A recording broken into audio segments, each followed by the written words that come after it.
When the moment he opens his eyes, he is thrust into a brutal and unforgiving world of train survival, a place where every single passenger is forced to disembark at every station to search for supplies, driven by one goal: staying alive.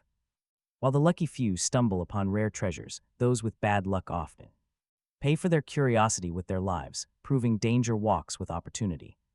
To survive this nightmare, a person has to gather supplies and constantly upgrade their train carriage, slowly building a rolling fortress of their own.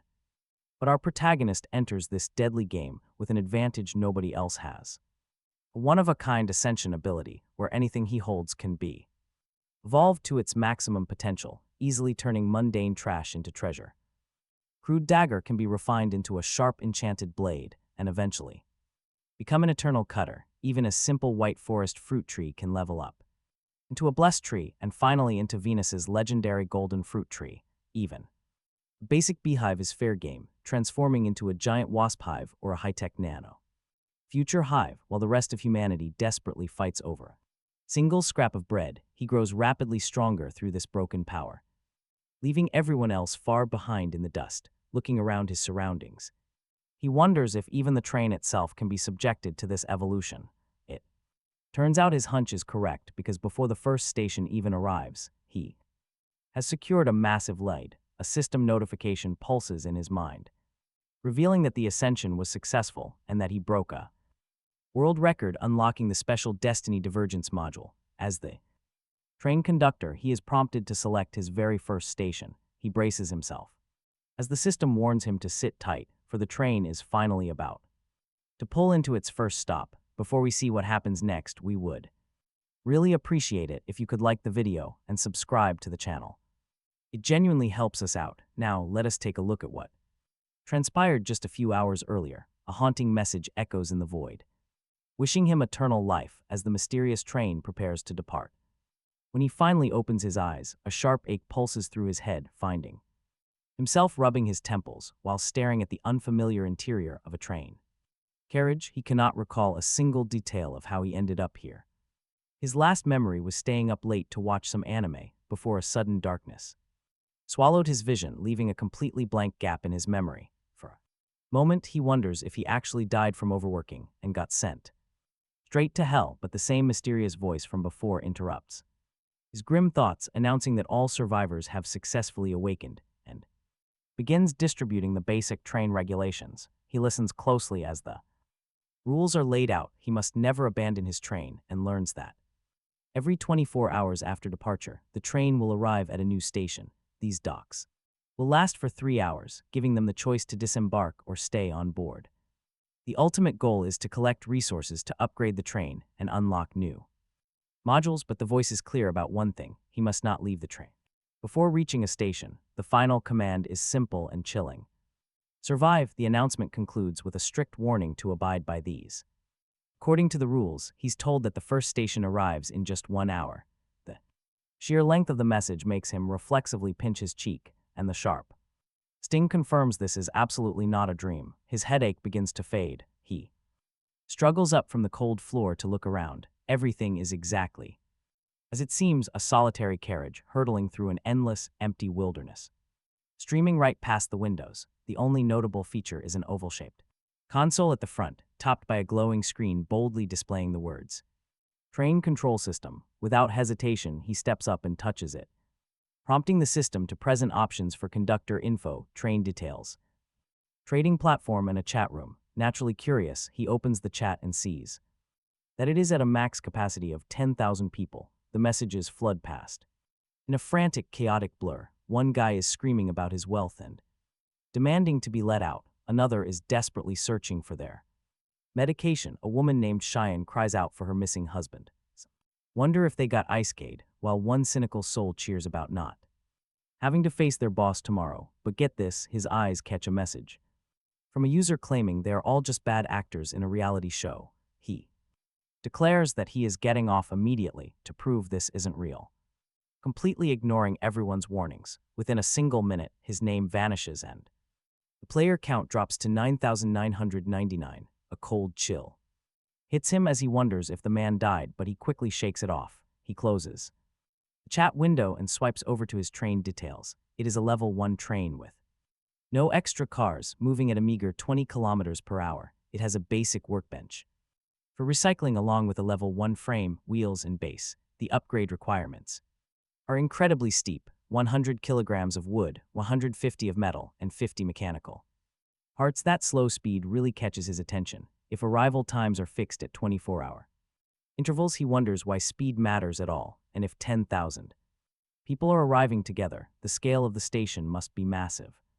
He peers out at the wild woods again, struck by a deeply unsettling thought. What if speed matters? Because if he goes too slow, something will eventually catch up to him. Continuing his inspection, he opens his personal info screen. His name and ID are listed right beside his sanity and stamina stats, both sitting at a perfect 100. That sanity meter warns of different stages of mental collapse, from simple fatigue to total madness. Stamina is tied to his physical ability to function, but there are no combat abilities listed. But under the talent section, he spots a single word that changes everything: sublimation. When he checks the details, the system explains he can spend stamina or sanity to evolve and upgrade literally anything, with zero restrictions on level or type. He quickly searches the chat room for any mention of unique talents, but finds absolutely nothing. If these powers were normal, someone would have bragged about them by now. Talk about a massive advantage. Talent holders are definitely exceptionally rare.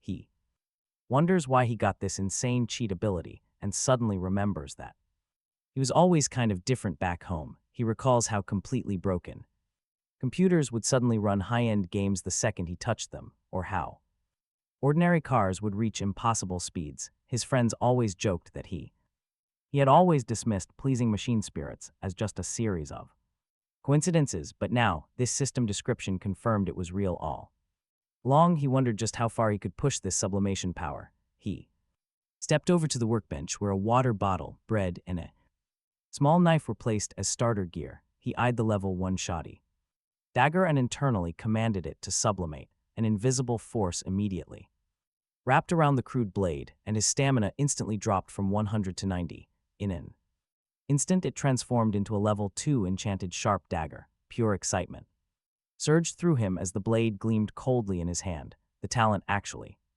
worked, and the stamina cost was totally manageable. He swung the dagger, listening to it whistle sharply through the air, amazed that such a high-quality weapon had come from such shoddy materials. A new, far more ambitious idea took hold of him while looking around the carriage. The system description said he could sublimate any existence, which had to include the train itself. Taking a deep breath with eyes sparkling in anticipation, he approached the control panel and placed his hand firmly on the oval device, silently giving the command to sublimate. That invisible force manifested once more, but this time he felt his stamina draining at a much more alarming rate than when he upgraded the small knife. A heavy exhaustion settled over him as he watched his stamina plummet from 90 to a mere 30. He collapsed onto the floor, gasping out a weary breath. Honestly, anyone would feel that same insane rush watching the train transform right before his eyes. A system notification confirmed that the upgrade was successful, bringing the train to level 2 and revealing the steep material requirements for the next stage: 200 kilograms of wood, 200 mechanical parts, and 400 kilograms of metal blocks. Beyond these physical changes, he had unlocked several upgrade options, and more importantly, a reward for breaking the record for the fastest train upgrade, a special module card. Once he managed to catch his breath, he took a moment to carefully examine the train's current status. Reaching level 2 had automatically improved the chassis, frame, wheels, and workbench, effectively doubling their speed from 20 to 40 kilometers per hour. What truly piqued his interest, however, was feeling that he could still sublimate this train further. Unlike the knife, which felt as though it had nearly exhausted its potential, the train's ceiling seemed much higher. He knew his current reserves wouldn't be enough to push it again immediately unless he tapped into his mental energy. But after remembering the warnings about sanity, he decided to temporarily drop that dangerous idea. Instead, he turned his attention to the new upgrade options and the special module card. The level 2 upgrade menu offered 4 blueprints: a basic carriage for free, a water tank for 1 coin, a burst acceleration device for 5, and the ability to extend docking time for 2 coins. He frowned slightly Realizing that these train coins had to be the local currency, since he didn't have a single one, he worried he might be forced into the free option and lose out. On the others, fortunately, the system confirmed that he could reserve these choices for up to 3 station stops. Relieved, he extracted the free basic carriage blueprint, noting its pretty massive material requirements. He decided against sublimating the blueprint itself for now, worried that an upgrade might make construction costs impossible to meet. He focused instead on the mysterious special module card. It materialized as a diamond-shaped card shrouded in pale blue particles. Floating above his palm, the description was frustratingly vague, stating only that activation would grant a special module. Naturally, he couldn't suppress the urge to sublimate the card itself. Although his stamina was running low, he still had plenty of mental energy to burn. A quick meal of bread and water miraculously restored his stamina to 50. Testing it shouldn't be a problem, so he silently gave the command to sublimate. The invisible force returned with a vengeance as the card released a brilliant spray of blue particles resembling a shower of shooting stars. From the outside, the train looked like a comet trailing blue flames. As it accelerated through the void, when the light finally faded, he felt a heavy lethargy settle into his bones. His stamina dropped to 20 and his mental energy sat at 60, triggering a mental fatigue status. Despite the high cost of 70 total points, the result was worth it. The special module card evolved into an exclusive module card. He lay on the floor examining it, wondering what mental fatigue actually meant, since he didn't feel particularly different. Perhaps his physical exhaustion was simply masking the mental strain. He offered a quick scattered prayer to every deity he could think of, from the ancients to the god emperor, before finally activating the card. Azure light enveloped him as the system congratulated him on obtaining a unique conductor module called the Crossroads of Fate. Its effect was simple yet profound. His path would always present a second choice, and different choices would lead to different destinies. Before he could dive deeper into the details, the train's PA system crackled to life, announcing their imminent arrival. At the first station, he was shocked to realize an entire hour had already passed without him noticing. With only 1 minute left, a second interface appeared. Courtesy of his new module, he was presented with 2 choices: Platform 1, the swampland, or Platform 2, the armory. Recognizing this as the power of his exclusive module, he didn't hesitate. He chose the armory, reasoning that while others might hunt for food, in a place like this, safety comes first. So he chose firepower. The moment his decision was locked in, the space ahead the train distorted violently, resembling the gaping mouth of a great beast. The train whistle shrieked as they plunged through the warped reality, and the surroundings transformed completely. They had arrived. The docking countdown began.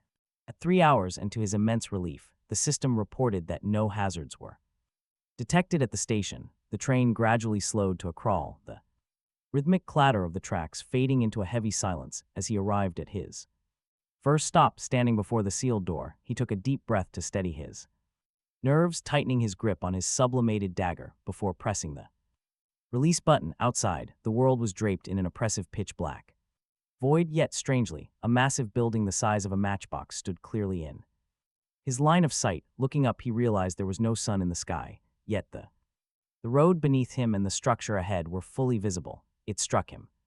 Then that space travel is a truly incredible power. It certainly explained why the trains shared the exact same arrival times despite the massive distances. He stepped off the train, reaching the massive entrance in under 10 steps. The huge doors were shut tight, but he managed to pry a gap open with his dagger. As the heavy doors swung open, a wave of rotten stench hit him square the face. Stepping inside, he found rows of neatly arranged wooden crates, the clear source of the decaying odor. Using his blade, he pried the rusted iron locks off the nearest crate. Inside, 2 bolt-action rifles lay half buried in wood shavings. The system identified them as low-level marksman rifles, each equipped with 20 low-grade bullets, 2 guns, and 40 rounds in just 1 crate. This was seriously good stuff. He spent the next hour opening several crates and hauling the gear back to the train. After making several trips, the adrenaline-fueled strength he had been running on began to hit its limit. His stamina dropped right down to 15 points. Constantly using his sublimation had pushed his physical boundaries, though raw excitement somehow allowed his spirit to recover to 70. With 3 hours of docking time and no real Replenishment, he realized he would not have much strength left to move supplies. If he did not pace himself, after resting, he switched over to exploration. In a side room, he spotted several sealed iron boxes on a shelf.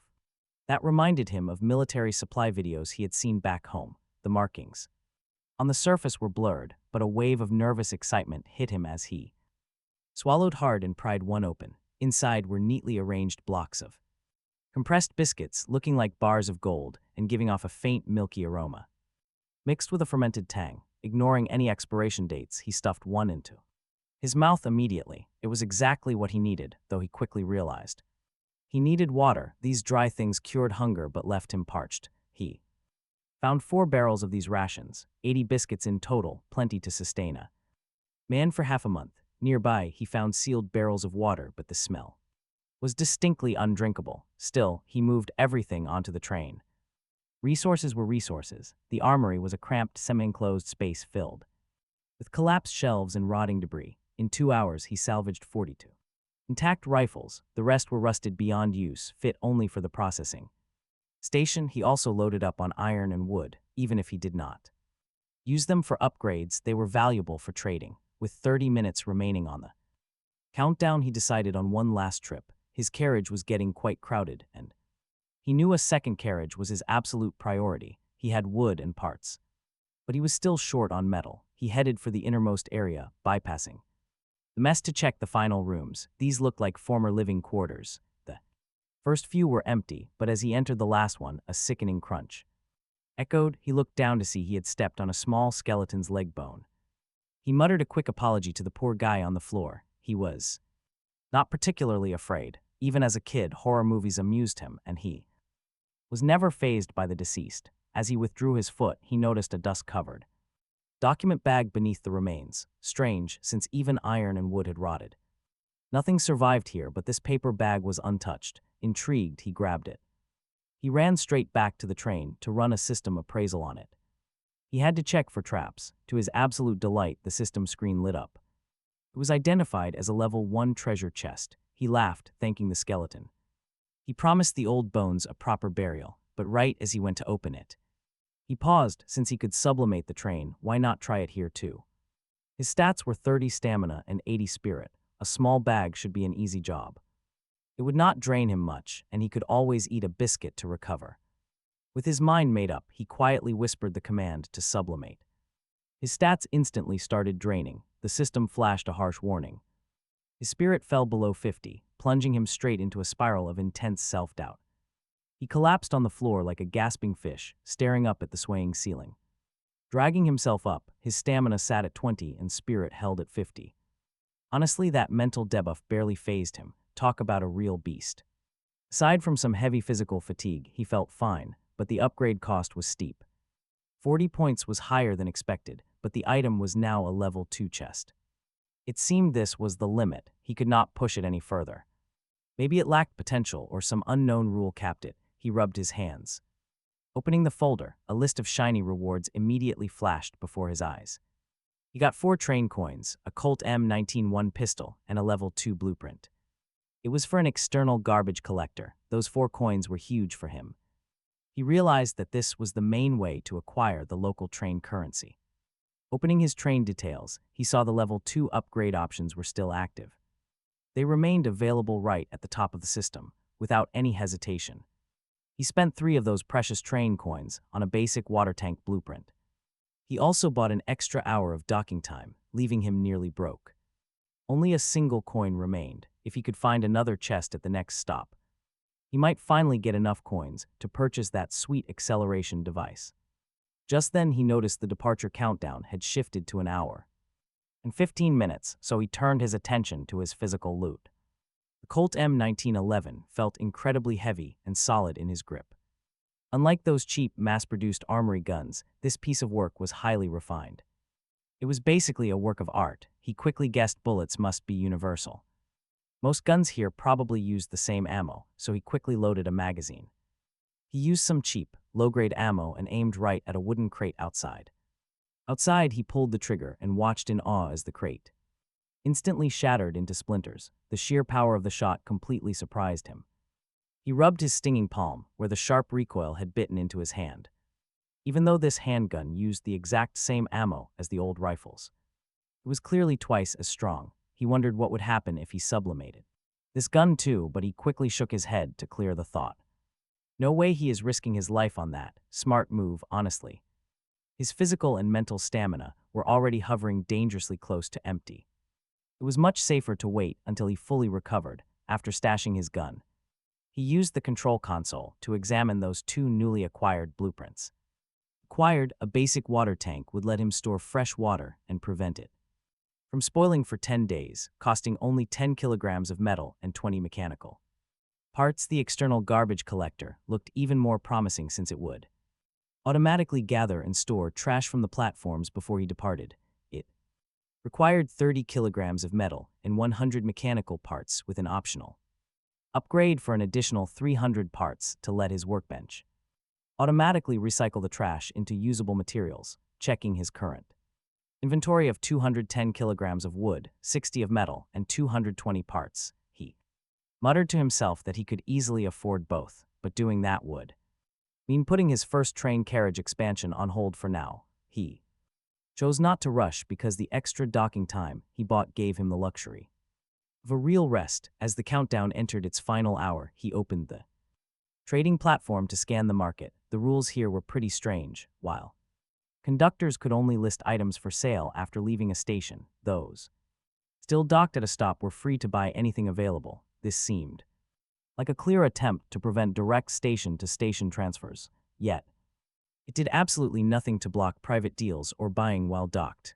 It felt like a major loophole, making him wonder if the system behind this survival game was subtly hinting that conductors could bend the rules to some degree.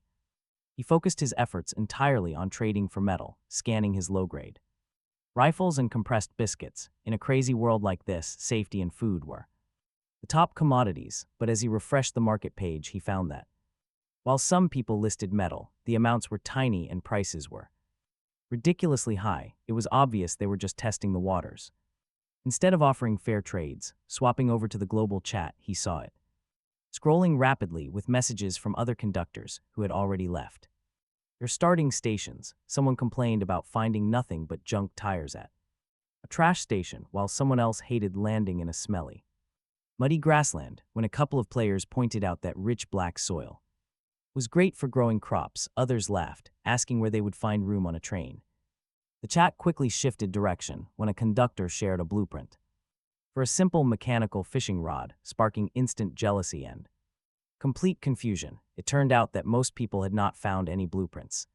Yet they immediately started desperate bargaining, offering their precious food and water rations for spare parts. Some poor souls were even trying to buy half a piece of bread just to get through the day. Things turned sour fast when someone brought up treasure chests. The players who missed out got immediately hostile, demanding that others share location info for everyone's survival. Finally, someone cracked under all the heat and shared a screenshot. They had opened a level 1 treasure chest to find 2 train coins, a minor healing ointment, and a blueprint for insulation padding. Based on how these reward structures scaled up, he figured if a level 1 chest gave 2 train coins and a level 2 chest gave 4, then a level 3 chest should probably pay out 6, compared to his level 2. All those basic first-level rewards seemed pretty underwhelming. Still, he knew that medicine was a precious commodity in this world, and any amount of coins was a step forward. Suddenly, a message in the public chat caught his eye. A user named Lizio Shan was asking if anyone wanted metal, stating he had some available for trade and was giving priority to weapons. The fact that he was prioritizing weapons over food suggested he did not lack basic survival capabilities. He preferred dealing with capable individuals rather than those who could not even fill their own stomachs yet, so he decided to reach out to him. A line of text soon appeared in their private chat as Lai Zioshan asked if he was looking to trade for metal. He countered by asking how much he had, to which the man cautiously asked how much he needed. It was clear he was being guarded, but his response confirmed he possessed a substantial amount. When he asked if he could provide 150 kilograms of metal, the chat went silent. He could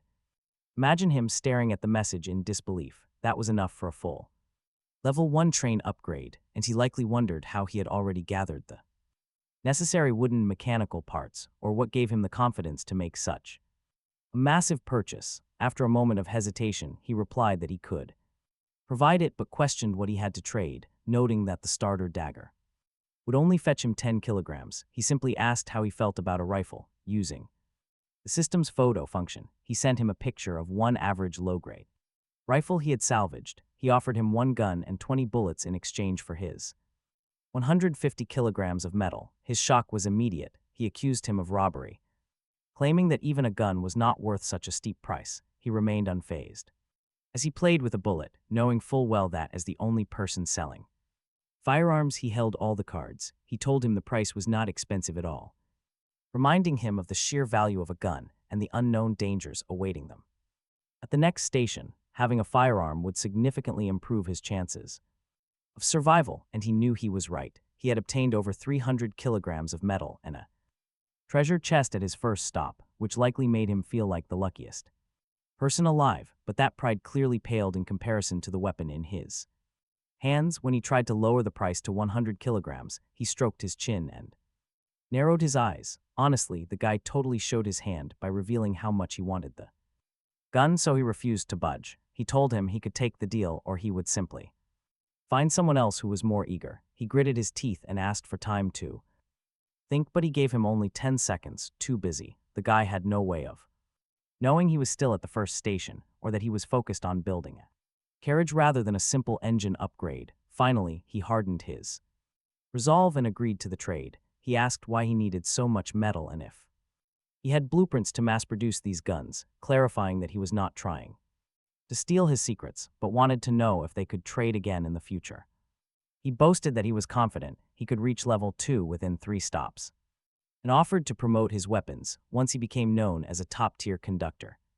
He found his confidence amusing. If he considered reaching level 2 and 3 stops to be strong, he wondered what the man would think of him reaching it before even entering the first station. He decided to humor his delusions of grandeur and simply told him to proceed with the trade. He was curious to see how the system processes his transactions. Following the prompts, he places the rifle and ammo onto an empty spot. A virtual glow instantly swaps them for neatly stacked metal ingots. Honestly, the whole process is incredibly smooth and fair, completely handled by the system. With his new resources secured, he lays the basic carriage blueprint onto the station. A translucent screen pops up. The materials are fully ready. The moment he hits construct, the wood, metal, and mechanical parts vanish, reassembling through a mysterious force at the rear of the train. The brand new carriage descends smoothly onto the tracks, connecting to the locomotive with a satisfying click. The system notifies him that construction is finished and he can upgrade it later with glass and fiber. For now, it is just a 10-meter empty shell. Roomy, bright, and exactly what he needs. It lacks glass in the window frames and has no outside door, meaning he has to enter from the locomotive. Still, it feels right. A train needs to be more than an engine. He nods in satisfaction and checks his stats. Since his stamina and mental energy are depleted, he starts dragging his supplies over to the new carriage. He still has 40 minutes left on the ticking countdown. That is plenty of time to head back and loot the remaining armory. His current stats sit at a weary 21 stamina and 59 mental energy. He is officially exhausted. Inside the train, he collapses onto the floor like a salted fish that has lost all desire to move.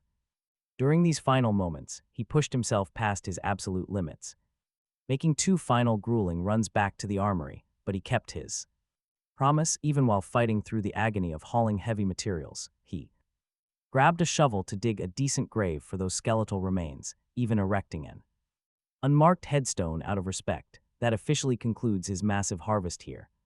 And just like that, as the departure countdown finally hits 0, the heavy, stationary train begins to groan and slowly lurch forward.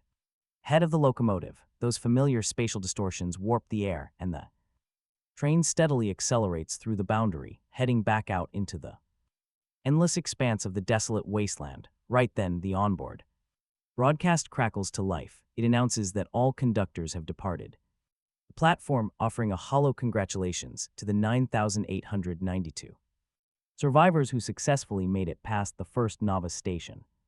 The voice then drops a chilling warning. The newcomer's safety period is officially over. Starting from the second station, there is no longer guarantee that trains will stop in safe zones. Naturally, this announcement triggers an immediate uproar in the chat. Some question the weird timing, wondering why they left the platform an hour later than scheduled. Others quickly realize with sheer frustration that someone stayed an extra hour at that first station. Some even call him a cheater, while others lament that they did not realize the first station was safe. Some conductors share terrifying stories, like one whose first station was a desert.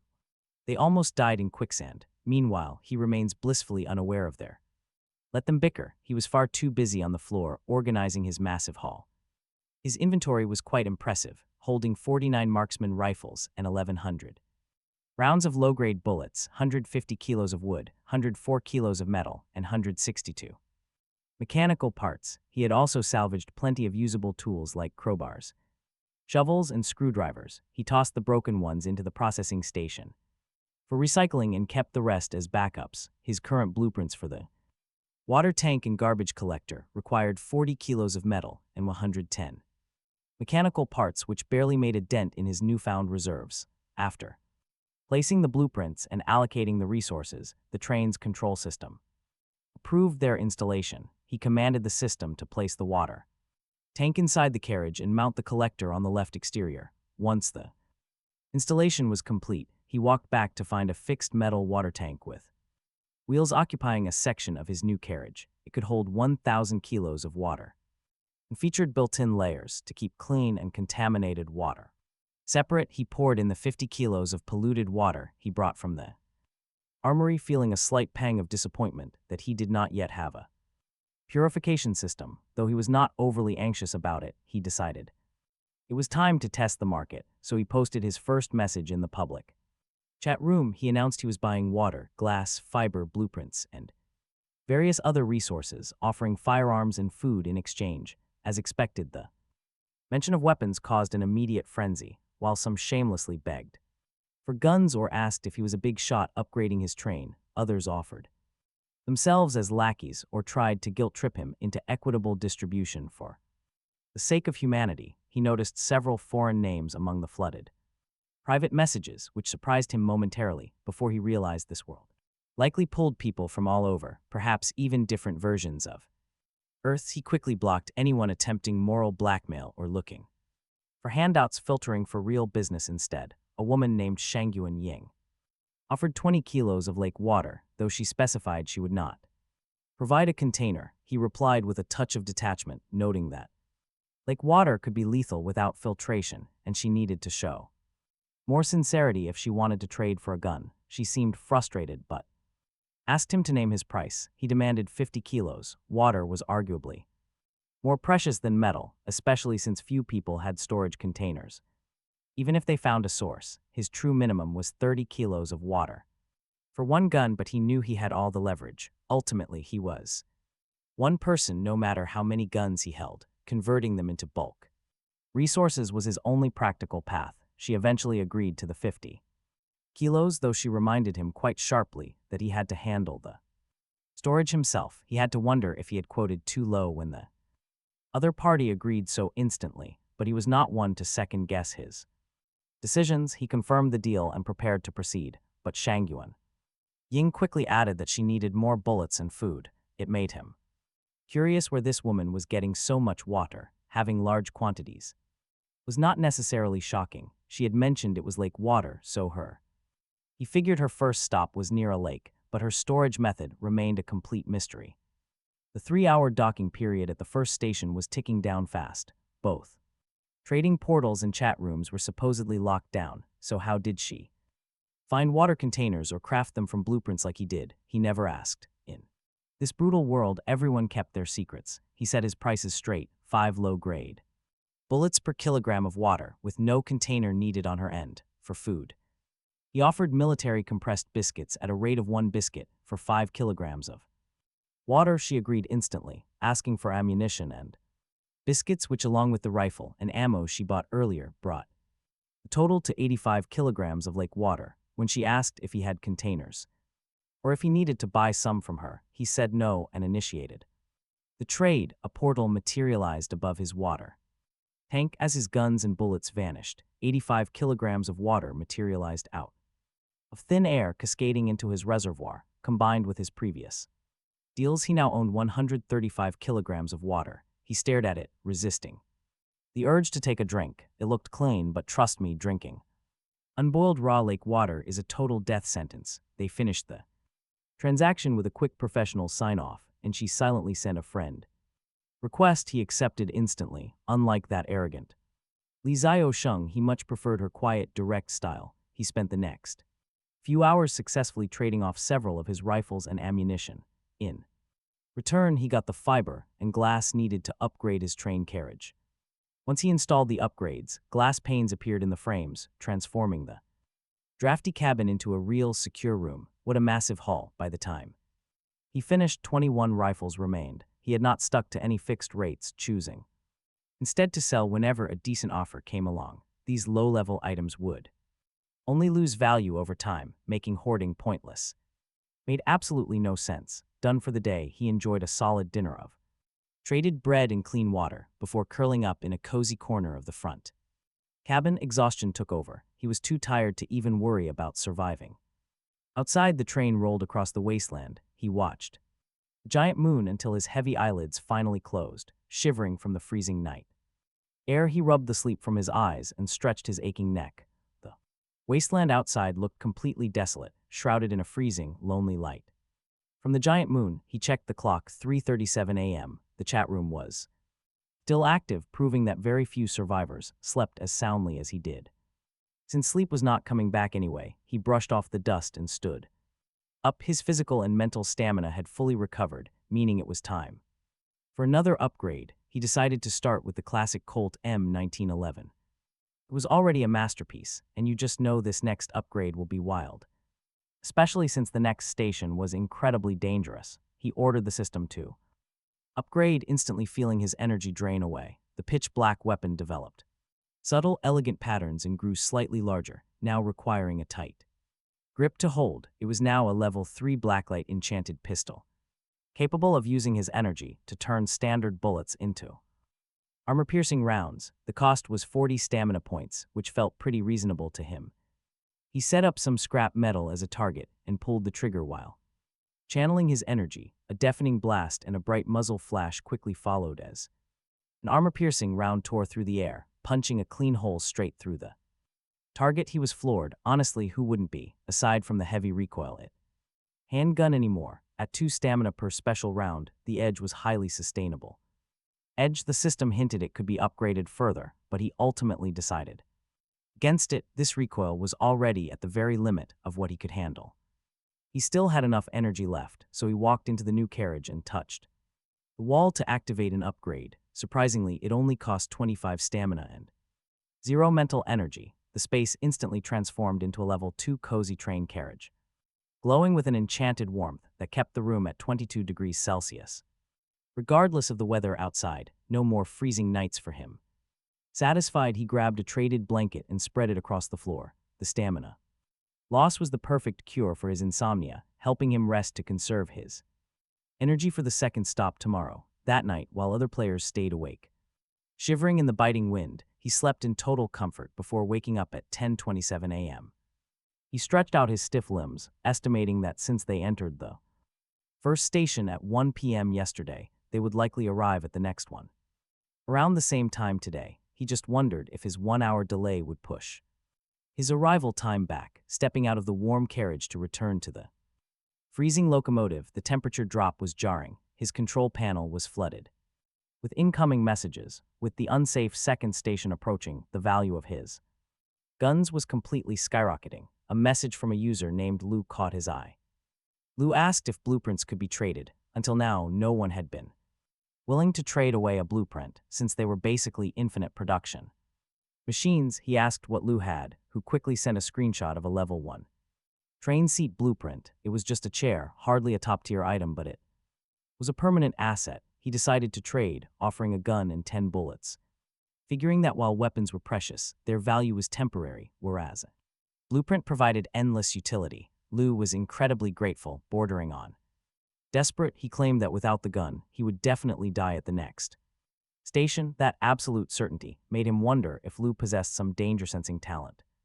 He did not press the issue, simply completing the trade before heading to the workshop to build his new black chair. Sitting down felt like a true return to civilization. He spent the final hour before arrival closing out some arms deals, selling 15 rifles and 300 bullets while keeping the rest for himself, with his stats nearly full at 98 stamina and 100 spirit. He took one of his rifles to upgrade it, costing 13 points to turn into a level 2 exquisite marksman rifle. It was not as strong as his enchanted pistol, but it was a massive upgrade. As the timer dwindled, the chat room grew completely quiet and tense. 30 minutes before arrival, his special Crossroads of Fate module activated, offering a choice between a level 2 hunting platform called the Goblin Camp or a level 3 gathering platform called the White Forest. He noticed the system interface was showing more detail now. Station levels and types. He wondered if that armory was just level 1 and if his upgrade unlocked these high-tier options. He chose the White Forest, assuming a gathering platform would be safer than a goblin camp. Then, spatial fluctuations engulfed the train, and 5 minutes later they were surrounded by a grayish-white light. Outside the window lay a forest of bone-white trunks and pale leaves. The system reported a 4-hour stay with low risk. Interestingly, no one in the chat had ever mentioned seeing hazard ratings, so he suspected that was a special benefit of his exclusive module. He geared up, holstering his pistol and slinging the rifle over his shoulder alongside his backpack. He pressed the door release, stepped outside, and the world went tomb silent, dead quiet. He could literally hear his own pulse. He scanned the deep white woods, wondering what a collection platform offered. Besides wood, right then, through the silent trees, he spotted a faint trail. He stepped onto it, venturing deeper into the eerie woods, his senses spiking. Fully focused, he remained hypervigilant against any potential threats, keeping his hand close to his gun. Fortunately, the deep silence stayed unbroken. As the path ended deep within the gray-white forest, a cluster of trees bearing pale fruit appeared. Were these the target items this station had to offer? He approached one of the trees, using his dagger to slice a stem and catching the falling fruit. When he brought it close to his nose, a sweet yet slightly bitter aroma wafted over. Fragrance unlike any fruit he had ever encountered before. He swallowed hard, staring. The sweet smell was so incredibly intoxicating that an insane primal craving to devour it surged through him. Right as he was about to take a bite, a sudden, sharp warning snapped him back to reality. He threw it away instantly, heart hammering hard against his ribs. He stood panting. Seriously, what just happened? A quick glance at his stats showed stamina at 93, but his spirit plummeted to 72. Cold sweat drenched his skin. His spirit was full just moments ago, yet now it had dropped drastically in those few seconds. He was not even lacking food or water, so his desperate urge to eat some random poisonous object was unnatural. This terrifying drain rate was faster even than during a sublimation. These fruits were a trap. Frowning, he backed away from the pale harvest. It was annoying that the train appraisal function only worked on board, but he suspected this low-risk rating was tied directly to these hallucinogens. Perhaps the sweet scent alone caused that lapse in judgment. Still, he decided he could not leave empty-handed. He had to get them back for analysis. He used his dagger to tear a piece of cloth from his shirt, wrapping it over his face as a makeshift mask. The old saying proved true: men die for wealth as birds die for food. Knowing these fruits were highly lethal, he still could not abandon them. He became a busy farmer in that quiet forest, harvesting until his pack felt heavy. Wiping sweat from his brow, he felt thankful for his dagger. Without it, this task would have been much harder. Once back on the train, he immediately ran an appraisal. The system identified them as these are level 3 white forest fruits. Raw, they release a hallucinogenic aroma that drains mental strength, and eating them would permanently slash a person's maximum spirit, but if soaked in cold water for 5 minutes, they rapidly restore spirit and slightly boost resistance to hallucinations. He pats his chest in relief, feeling like he just narrowly escaped a major disaster. A wake-up call indeed. He thought himself cautious, but clearly needed to do better. He dumps the harvested fruits into the water tank. After 5 minutes, they change from pale gray to a brilliant, glowing white. He takes a bite, and an explosion of Incredibly sweet juice floods his mouth. This is better than any fruit he has ever tasted. Next to this, those dry biscuits felt like literal cardboard. Joy flashes in his eyes as he realizes the value of this find. He empties his backpack, grabs his 2 guns and a dagger, and sets out once more. Each round trip takes 20 minutes, and filling the bag takes another 10. With only 4 hours in total, he has 0 time to waste. As he exits, he notices the trash recycling device he set up is actually running. A small cube-shaped robot, barely calf-high, is shuttling between the forest and the train, hauling back leaves and stones. It seems pretty useless to him, but since it is already built, he lets it work. He spends the next few hours in a whirlwind of activity, his dagger flashing as he strips tree after tree. By the time the countdown hits its final 30 minutes, he has gathered over 100 pounds of fruit. Leaving feels like a shame because he might never find anything this delicious again, but he refuses to let greed make him miss the train's departure. He leans back in his seat, munching a fruit while he organizes his storage. He has his harvest, 79 biscuits and 21 bottles of purified water. Survival is not a worry right now. He opens the chat room to see how the other players are faring, and the numbers immediately stop him cold. 87-21 of 10,000, over 1,000 people, are already dead at just the second station. The messages are a chorus of misery. Some die from drinking unboiled lake water, others suffer with punctured lungs from wild bull attacks, and many more beg for medicine or food. Modern medical luxuries do not exist here. A simple scratch can be a death sentence. While he used his crossroads of fate to find a safe harvesting zone, others are chased by wild boars or trapped in toxic mud. As his own countdown nears its end, he remembers the little recycling robot.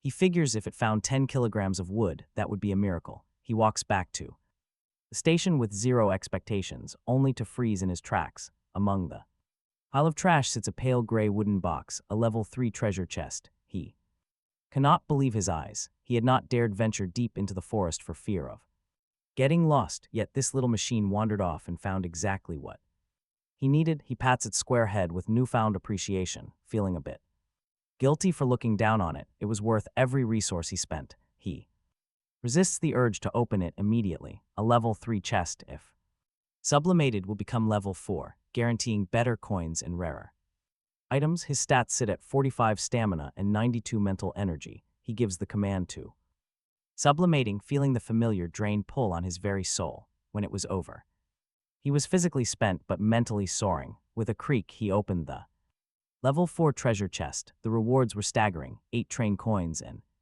external alert tower system, white forest fruit seeds, a gray-white paint scheme, and an advanced ceramic bulletproof vest. He marveled at the loot, knowing how envious the chat would be if they knew, though he kept the success to himself, knowing bragging only breeds enemies. He noticed that he couldn't sublimate these new items further. The cost was simply beyond his current total capacity. It seemed level 4 was a major threshold. He immediately installed the alert tower atop the locomotive. It was a sophisticated piece of tech that could equip ranged weapons and provide automated defense within 100 meters. Even seeing through invisibility, he equipped 5 of his remaining rifles too, feeling a massive surge in his sense of security. As for the seeds, they required special white forest soil and 30 days to mature, consuming half a kilogram of fresh water daily. It was a steep price, but he was one of the few who could afford it. In the final 3 minutes before departure, he scrambled to fill several crates with the gray soil the seeds required. He also processed the trash the robot had gathered, gaining some wood and white pigments from the leaves and stones. As the train began to move, he watched the white forest recede into the distance. He was back in the wilderness, but he was stronger than before. He stretched leisurely and noticed his private messages blinking. There was only one person on his friend list. It was Shangyuan Yinj, asking if he still needed water. He typed out a message to her, making his position clear.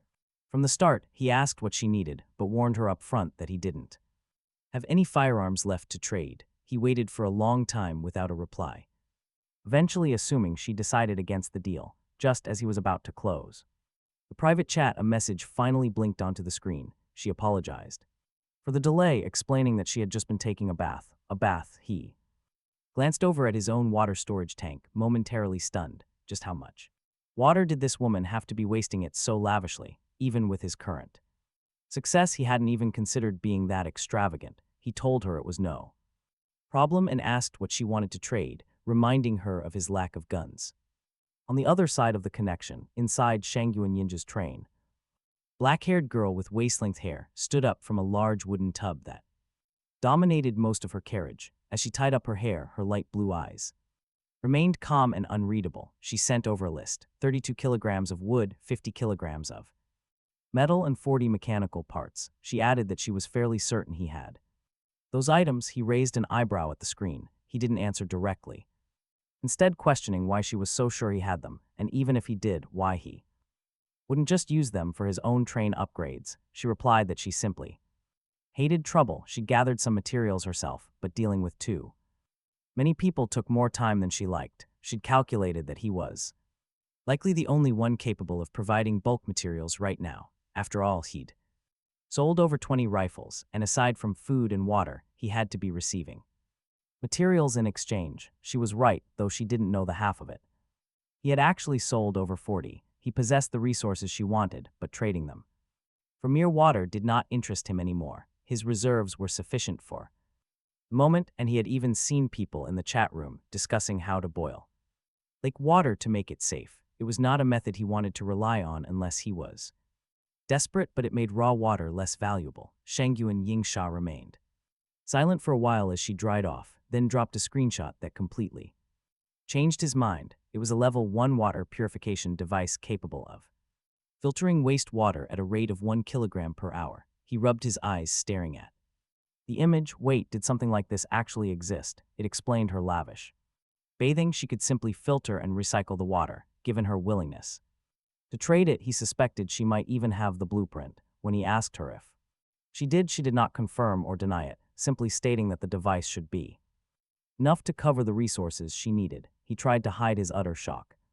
Whatever secrets she held, he was lucky enough to be getting the tech. He agreed to the trade, and once the transaction was complete, he found the device could be perfectly installed between his wastewater and clean water tanks. Once activated, the purified water would flow automatically into storage, saving him an immense amount of trouble. Naturally, he called upon sublimation. Since it was a small level 1 item, the energy drain was minimal. It transformed into a level 2 premium water purification device, tripling the output to 3 kilograms per hour and adding the ability to purify non-freshwater sources like seawater. Feeling a surge of goodwill, he sent her another message asking if she could upgrade her train and if she would be willing to share what the upgrade options looked like. He was curious to see if her choices matched his. She hesitated, but eventually sent a screenshot of her level 2 options. She had the basic carriage and the extended stop time, which were identical to his. But her random options were a welding tool set and a wooden bed blueprint. It confirmed his theory. The carriage and time extension were fixed, while the others were random and varied in quality. Her options were noticeably inferior to the ones he had been offered. As he was nodding in understanding, she asked if he had any train coins. He told her he did not, and when she followed up by asking if he still wanted to buy more water, his mouth twitched, knowing she was recycling her bath water. The idea of buying more from her felt unappealing. He declined, and the chat ended. He knew she wanted the coins to buy her own options, but he barely had enough for himself. He still had one critical choice left to make: the train burst acceleration device blueprint. It cost 5 train coins, an amount most people would take several stations to accumulate, but he had more than enough. He finalized the purchase, leaving him with 4 coins. The device required 50 kilograms of metal and 200 mechanical parts to build, and it would allow him to produce acceleration bullets that could triple the train speed for 10 minutes. It was expensive, but undoubtedly worth the cost. The trading platform was becoming more diverse after the second station, but food and water remained the most desperate needs for the majority. Those barrels of compressed biscuits he had looked down on were suddenly looking like a gold mine. He shook his head, glancing at the resources he had finally. He managed to scrape everything together. It took 7 biscuits and a fair amount of effort just to pry those mechanical parts from others. Now he understood why Shang Yuan Yingshuer hated trading. Haggling with people and constantly adjusting prices over mere scraps of food was an exhausting waste of time. He fed the materials into the processing station and the blueprint for the acceleration Device began to emit a deep sapphire glow. Before his eyes, metal and machinery fused, coalescing into a complex mechanical heart, the system.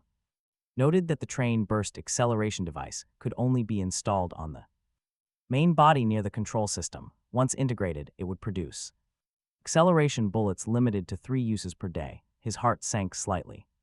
When he saw the cost, 1 kilogram of metal, 20 mechanical parts in 1 train coin per bullet, even the ammunition required currency. He wondered what a little sublimation would do to it. With his stamina at 55 and spirit at 70, after few white forest fruits, he figured he had enough for 1 attempt. He poured 30 stamina and 40 spirit into the device, watching it transform into the red triple-speed train acceleration device. The maximum capacity increased to 5 bullets per day, though the potential for further sublimation was now exhausted. Following the system prompt, he placed it near the control panel.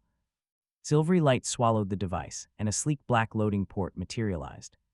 On the console, it was a pricey investment. He spent 2 of his remaining coins to produce 2 silvery shells, each as thick as a baby's arm. He winced at the expense as he tucked his last 2 coins away. He was tempted to test the speed, but honestly, now wasn't the time to get carried away. It was time to rest. As he drifted off, he couldn't help but wonder if the low spirit side effects were just empty threats. He hadn't felt a thing. When he finally woke, both his stamina and spirit were back to a full 100. He stretched in the warmth of the climate-controlled carriage, washing his face while humming a quiet tune.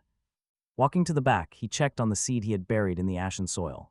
It was unchanged, so he decided to see if sublimation could jumpstart its growth. It cost him 30 stamina points, but the result was a blessed white forest fruit seed. The growth plummeted from 30 days to 9 hours to sprout and 3 days to mature. Better yet, it would produce 1 blessed fruit daily. Once ripe, he buried it back in the dirt and gave it some water, feeling quite satisfied. On his way back to the front, he stopped by the garbage recycling robot. He had promised to upgrade the little guy after all. Crouching down, he knocked on its oversized matchbox head, calling for a sublimation. Strangely, his stamina just vanished with 0 effect, a total fail. Frowning at the first failure he had encountered, he tried again, this time using spirit. At the cost of 40 spirit points, a familiar radiance enveloped the machine. It emerged as the GT-1 automatic treasure hunting robot. Its purpose was clear. It would automatically leave the train at stations to locate treasure chests, mapping out the ones it couldn't carry back. It would cost 1 train coin per use and would forcibly return before the train departed. Camel-like eyes emerged from the box, rotating a full 360 degrees before locking onto his face to confirm his identity. It asked for a name, and he couldn't help but think of an old world. He named the bot Wally after the movie. It quickly fell asleep, waiting for a coin to wake it at the next stop. Between the costly acceleration bullets and the robot, he felt like he was heading straight for financial ruin.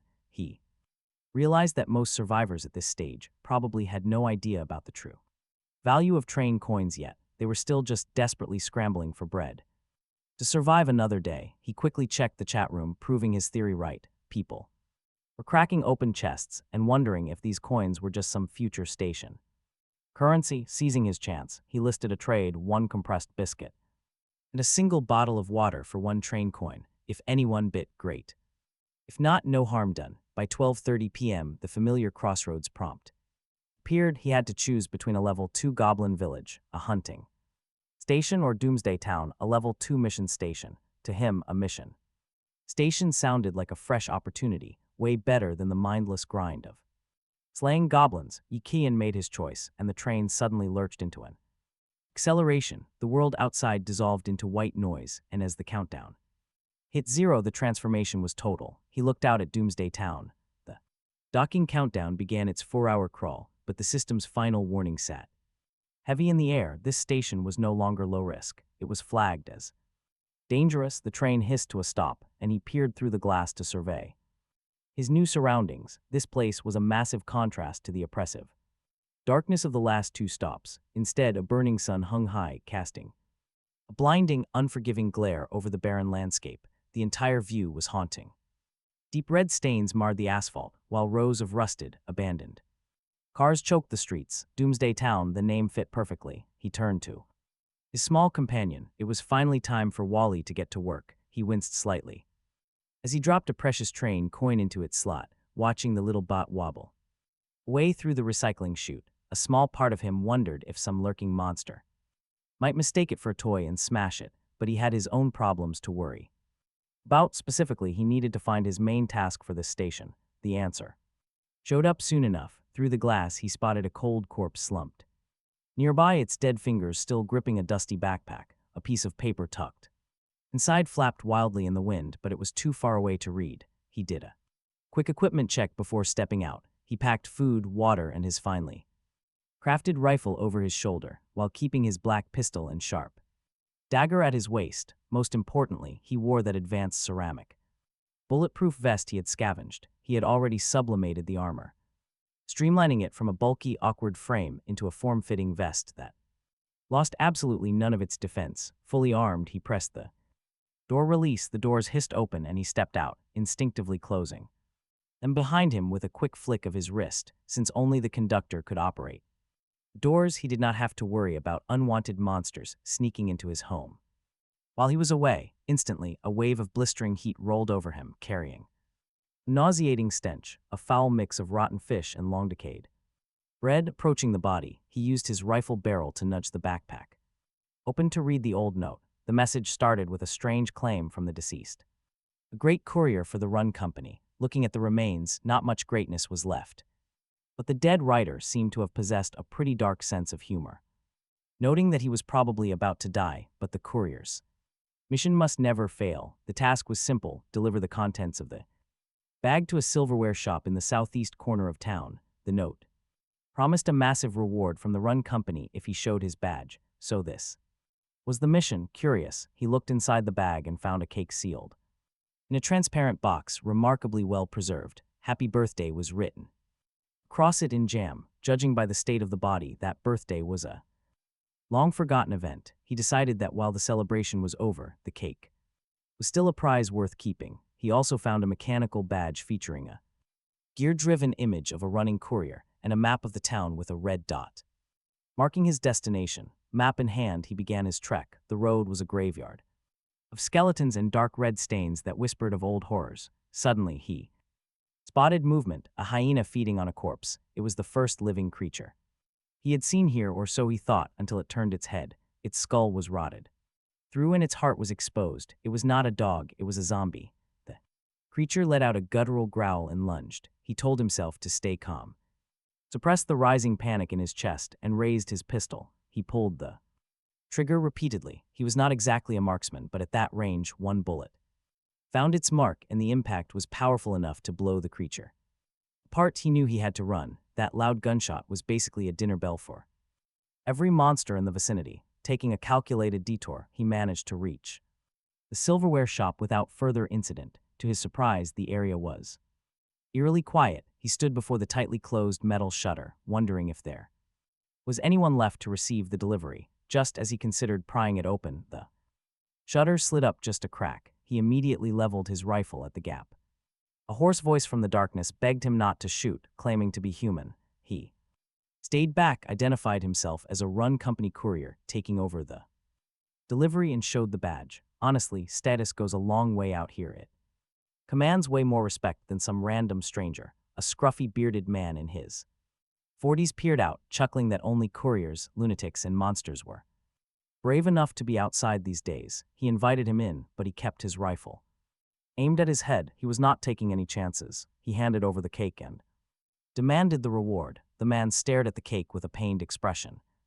Muttering that it was a pity he had not come earlier, he retreated into the shop and returned with a box. Inside were 3 train coins. This confirmed his suspicion. These coins were likely the universal currency across all station worlds, but as he reached for the coins, the man's demeanor shifted instantly. He lunged forward and grabbed the barrel of his rifle with unmistakable murderous intent. He did not hesitate. He pulled the trigger. A blast echoed. A severed hand flew and the rolling shutter burst open. The man behind the door was no longer human. He had swollen into a grotesque monster, his face twisted in a mask of grief and rage. He screamed about his daughter just wanting a cake and cursed the useless couriers for taking too long. He took a deep breath, centered.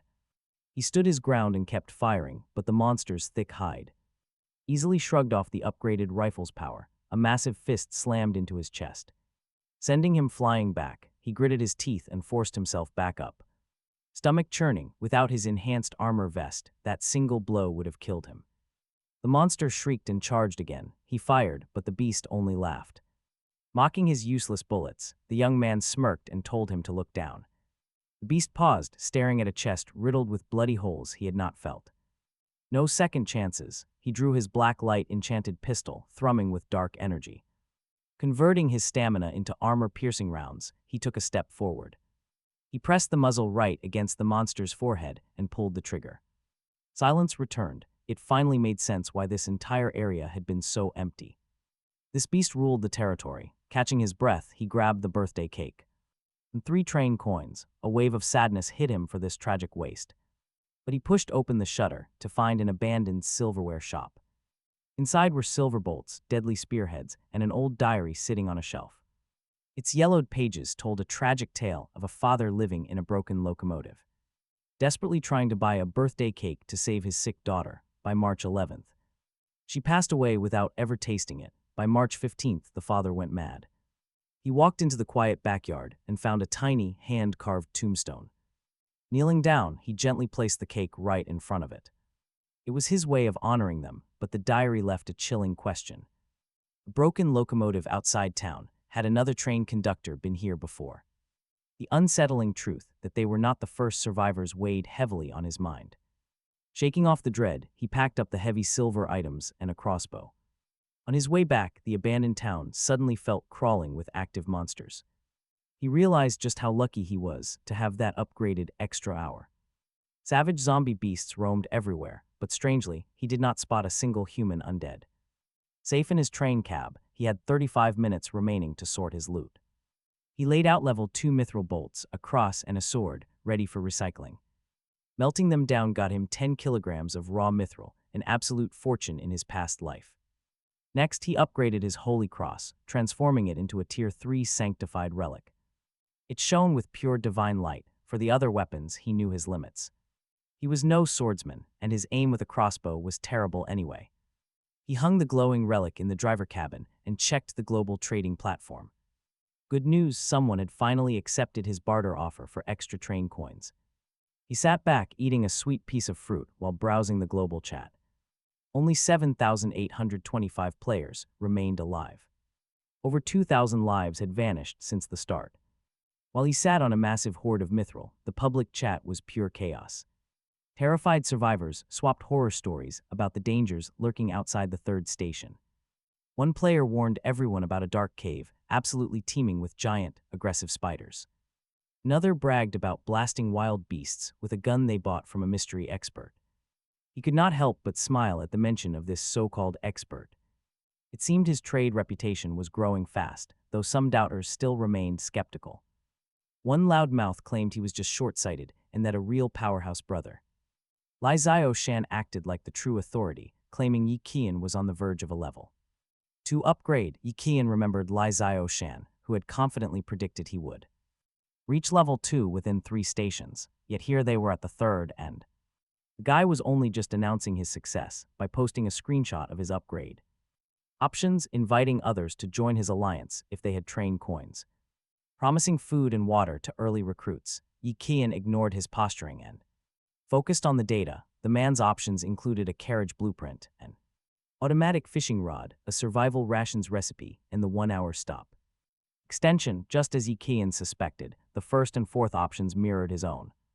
The pattern was clear. While those rations were useless to him, the fishing rod was an interesting prospect for future water-based stations, though he felt no need to rush into buying it. With his Crossroads of Fate module, he had a 30-minute head start on information anyway. It was time to consider another train sublimation. He had been holding off to recover his stamina and accumulate more train coins between the silverware shop's bounty and his previous holdings.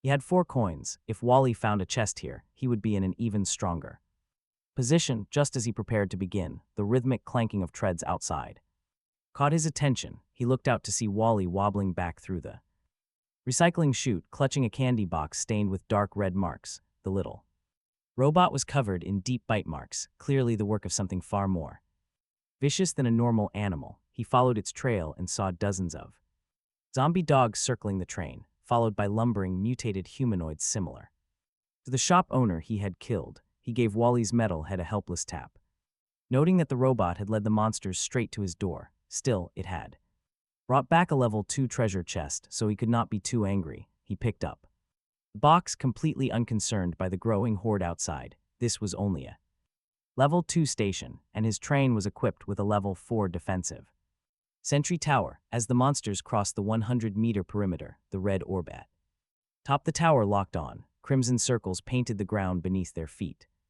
Long rifle barrels extended from the shadows, the air filled with the steady crack of gunfire, with each shot finding a lethal weak point. In less than 10 seconds, the clearing was littered with corpses. He watched the scene with a detached calm, munching on a white forest fruit as more monsters swarmed in, only to have their skulls shattered by the sentry's superior marksmanship.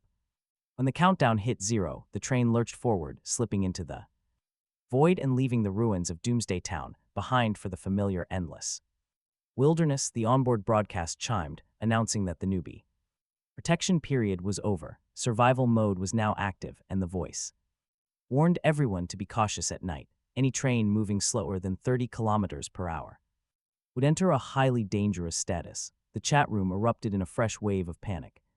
But our guy was purely focused on his own notifications. He achieved an A-grade elimination rating for the station and completed a hidden mission, Town Liberator. His reward was a car exchange ticket. He patted Wally's head, realizing he would have missed this entirely without the little bot's mistake. He decided to sublimate the ticket first, transforming it into a special car.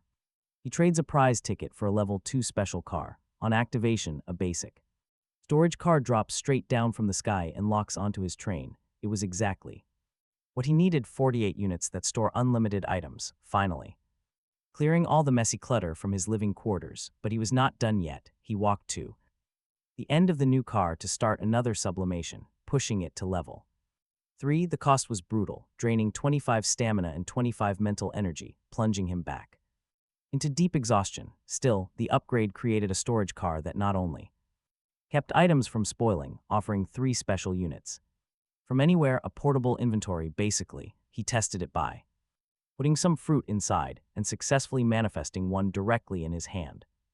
Inside the locomotive, incredible, still deep fatigue tugged at him, but he still had that level 2 chest Wally found. Pushing through the fog, he burned another 45 mental energy points to upgrade it to level 3. Crucial warnings of mental collapse flashed red in his vision, but he felt nothing but a heavy, numbing fatigue. He pried the box open to find 6 train coins, a zombie slayer chainsaw sword, 3 virus serums, and a windproof lighter. Holding 10 train coins now, he was easily the wealthiest conductor out there. He had enough resources to claim every upgrade option when his train leveled up next, but right now his body screamed for rest. He had pushed himself to the absolute limit, hitting a state of sheer exhaustion he had never felt before. While he slept, the world scrambled, with other conductors desperately trading metal and parts to upgrade their trains just to hit the 30 kilometers per hour safety limit, even if it meant ruining their long-term progress. Meanwhile, Lai Zio sat in his carriage with a dark, frustrated expression. He had a unique resource radar ability that located materials, yet somehow someone was still faster than him. A sharp, rhythmic crack of gunfire suddenly tore through the silent, dark wilderness, echoing so loud it forced his heavy eyelids open. He instinctively glanced out the window, only for his heart to skip a beat. Dozens of glowing red eyes were cutting through the pitch-black night, relentlessly chasing his train. The horror of it snapped him wide awake in an instant. He scrambled to the front of the locomotive, finding his automated alert system already active. Its red sensors swiveling around, he suddenly recalled that grim warning following the 3rd station. This had to be the nighttime threat they warned everyone about. The system identified the pursuers as level 1 blood moon wolves traveling at 25 kilometers per hour. Seeing this, he felt the tight knot in his chest loosen a bit. As long as the train kept a speed above 30 kilometers per hour, he was safe from being caught. Since his level 2 train cruised at 40 kilometers per hour, those beasts had absolutely no hope of catching him. He splashed freezing water on his face, letting The biting cold from the vents cleared the last lingering fog from his head. It was 1:44 a.m. and all sleepiness was completely gone. He opened the global chat to check on other players, but seeing the active player count made his pupils shrink in shock. 4,130 out of 10,000. He recalled it being around 7 or 8,000 earlier. Over 4,000 people had just been wiped out in a single night. While he slept in the wild, that death toll kept ticking down. A sudden chill, having nothing to do with the cold, ran down his spine. Night was deadlier than the stations. Anyone who had not upgraded their train speed was essentially served up as prey. Only those surviving this night of terror could truly call themselves survivors. It was clear that the days of hiding inside the train were over. To live, they had to explore, harvest, and upgrade, or die. Just then, a notification blinked in his private chat from Shangyuan Yingshuer, asking if he was still alive. He said he just woke up and asked if she wanted to trade. She was looking for bullets, but he had to refuse. Between the third station massacre and the alert tower defense, he had burned through over 70 rounds. He only had about 300 left and could not risk selling his own safety. She asked if he had a bullet blueprint, and when he told her he did not, she quickly signed off. Their transaction was refreshingly simple. He sat back and opened his personal stats, noticing something totally impossible. His spirit was up to 110. Unbelievable. He even pinched himself to make sure he was not dreaming. The sting was real. His spirit cap had actually increased. He could not recall doing anything special before bed save for sheer exhaustion. He pushed the confusion aside for now. This boost was a gift, and he was not going to question it. It was time. 3 stations cleared. The train was ready for its next sublimation. He touched the control panel and felt the floodgates open as his stamina and spirit began to drain rapidly. While the first upgrade was cheap, this one was a massive draw. His stamina dropped to 52 and spirit to 50, but success was confirmed. The train reached level 3. He glanced at the requirements for level 4 and felt a headache coming on. 300 kilograms of wood, 300 mechanical parts, 450 kilograms of metal and gold, mithril, and something called a fire stone. He turned his attention to the immediate rewards. His speed jumped to 60 kilometers per hour, and the chassis, wheels, and frame reached level 3. But the real prizes were the upgrade choices and the record-breaking module card he just earned. He opened the options. A conductor module card for early departure, a level 3 bullet blueprint, and a level 3 power generator blueprint. This was perfect timing. He desperately needed bullets. That generator would be vital later.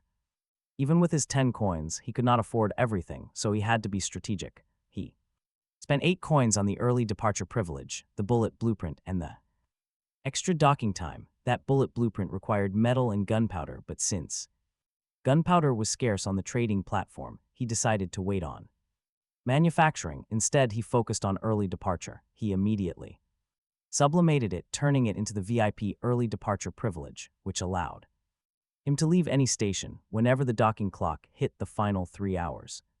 Finally, he looked at the new conductor module card. It was blood red, featuring an eerie eye pattern, looking far more ominous than the previous cards.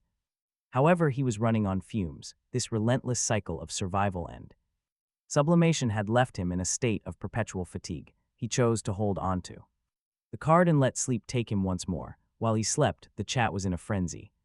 It was a graveyard of desperate pleas. People finally realized that 30 kilometers was barely enough. Monsters were only getting faster. By 6:30 a.m., a chilling broadcast went live. Survival Night 2 would begin in 3 days, and anyone below 40 kilometers per hour would be in danger. This meant a level 2 upgrade was now mandatory. Lai Zioshan watched the panic with a smug grin. With his resource radar talent, he felt completely untouchable. He used the chaos to grow his alliance, promising to help others upgrade. He wondered if the young man was the one who beat him to it, and sent him a friend request, arrogantly assuming he would jump at the chance to join him. The young man woke up at 8:34 a.m., feeling sore from the floor. He ate a white forest fruit, tended to his sapling, and checked the time. The 40-kilometer requirement did not bother him, but the dark weather did. The sky was choked with oppressive clouds weighing down on the world. He grabbed the red conductor module card in his hand. His stamina was at 82 and his mental energy 110. It was time. He activated his talent and whispered the command to sublimate. The card transformed into an advanced conductor module, Judgment of Gunfire. Now watch this. A strange new clarity flooded his mind. He drew his pistol and the usual clumsiness was gone. He felt like a master marksman who had spent decades on the range. The module allowed him to consume mental energy to judge a target based on their sins. He knew then that every shot he fired from now on would hit exactly where he wanted. It too, directly receiving the skills of a sharpshooter, changed everything. With this newfound mastery, encountering zombie monsters again would be easy. No more frantic hiding and dodging of the past. After digesting his rewards, he idly munched on some fruit while opening his private chat interface. Given his steadily growing reputation among the other survivors, he expected someone might proactively seek him out for trades. It would be a shame to miss out on potential blueprints or train coins. He spotted a familiar name. Li Zio Shan, the 3-station guy. He was inviting him to join an alliance, but the idea felt incredibly unreliable to him. After a moment of hesitation, he accepted the request anyway, though they were not cut from the same cloth. He figured Li Zio Shan had some coins to trade.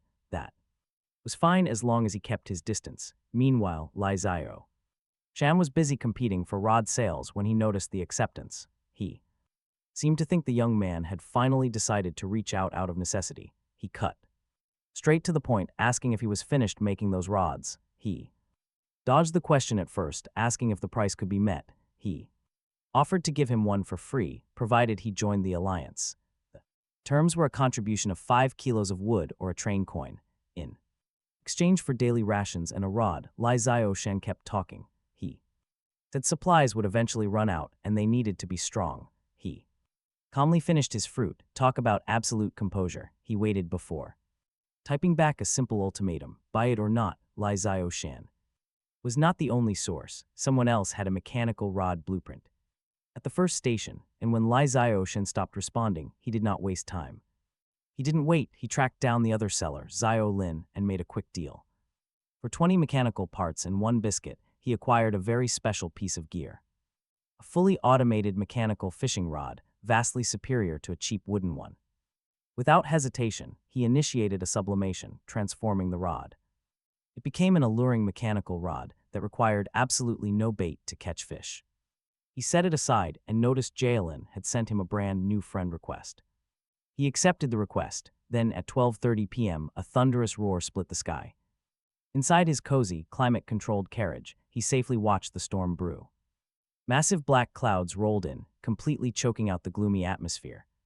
A single raindrop hit, followed by a sudden torrential downpour. The train's announcement system crackled to life, warning passengers of a heavy thunderstorm. The next station would likely share these exact brutal, wet conditions. It was strange that wasteland weather could reach these unique stations. He checked his crossroads of fate for the 4th station. His options were the level 3 Thunder Strike Goblin Tribe, a deadly hunting station. Or he could choose the level 3 Mist Vale Manor, which was a mission station. The danger level was clearly rising, and those damn goblins kept popping up everywhere. But he had absolutely no intention of stepping into a high-risk hunting station. Instead, he chose the manor, though the last mission station had been pure chaos. Doomsday Town had been pure peril. Still, his train accelerated forward. Space dissolved as darkness and heavy thunder swallowed up the locomotive. They arrived and a 5-hour docking countdown started, alongside a bleak warning. Hazardous, peering through the rain-slicked window, he saw a broken mountain highway. Lightning flashed, illuminating a wrecked police car billowing black smoke nearby. Surrounded by uniformed bodies, he prayed he wasn't about to fight zombies again. He prepared for the worst. He activated Wally using one of his remaining coins. The loyal little machine wobbly rolled right out into the freezing downpour. He completed his final preparations, checking his inventory for fresh fruits. He grabbed ammo and blessed virus serums, which acted as strong healing potions. Armed with his pistol, rifle, dagger vest, and a powerful Meathal cross. Wearing a traded raincoat, he bravely stepped out to search the wrecked vehicle. He checked the police car and nearby bodies. Thankfully, none of them were reanimating. Right next to one fallen officer, he discovered a small voice recorder. The audio spoke of a wealthy tycoon named Ravi, who died at Rainville Villa. The lazy police hated investigating remote areas, but the tycoon's money changed everything. They were heavily motivated by his daughter and her massive potential funding. They even talked about framing a helpless maid if they couldn't solve it. Talk about a classic setup. He grabbed 2 low-grade pistols from the car. He tossed them right back onto his train since they were useless to him. Pocketing the police chief's official badge and identification, he headed up the road. After a 15-minute hike up the winding road, he reached a massive estate. A nervous guard rushed forward, but his disguised identity easily fooled him. The guard led him inside and instantly begged him to find the actual killer. He kept insisting the maid was solely responsible for his master's death. Ravi had died 4 nights ago, but they couldn't call for help for 3 days. Due to the storm, it sounded like a classic locked room mystery, but he struggled to believe a level 3 station would be this mundane. As they approached the castle, a shrill scream pierced the air. A female corpse plummeted through the sky and crashed right onto the lawn. In the flash of lightning, he saw a shadow that definitely was not human, and the mythal cross on his chest began to burn hot. The guard screamed that the maid was dead. An elderly butler ran out, and the terrified guard fled into the night.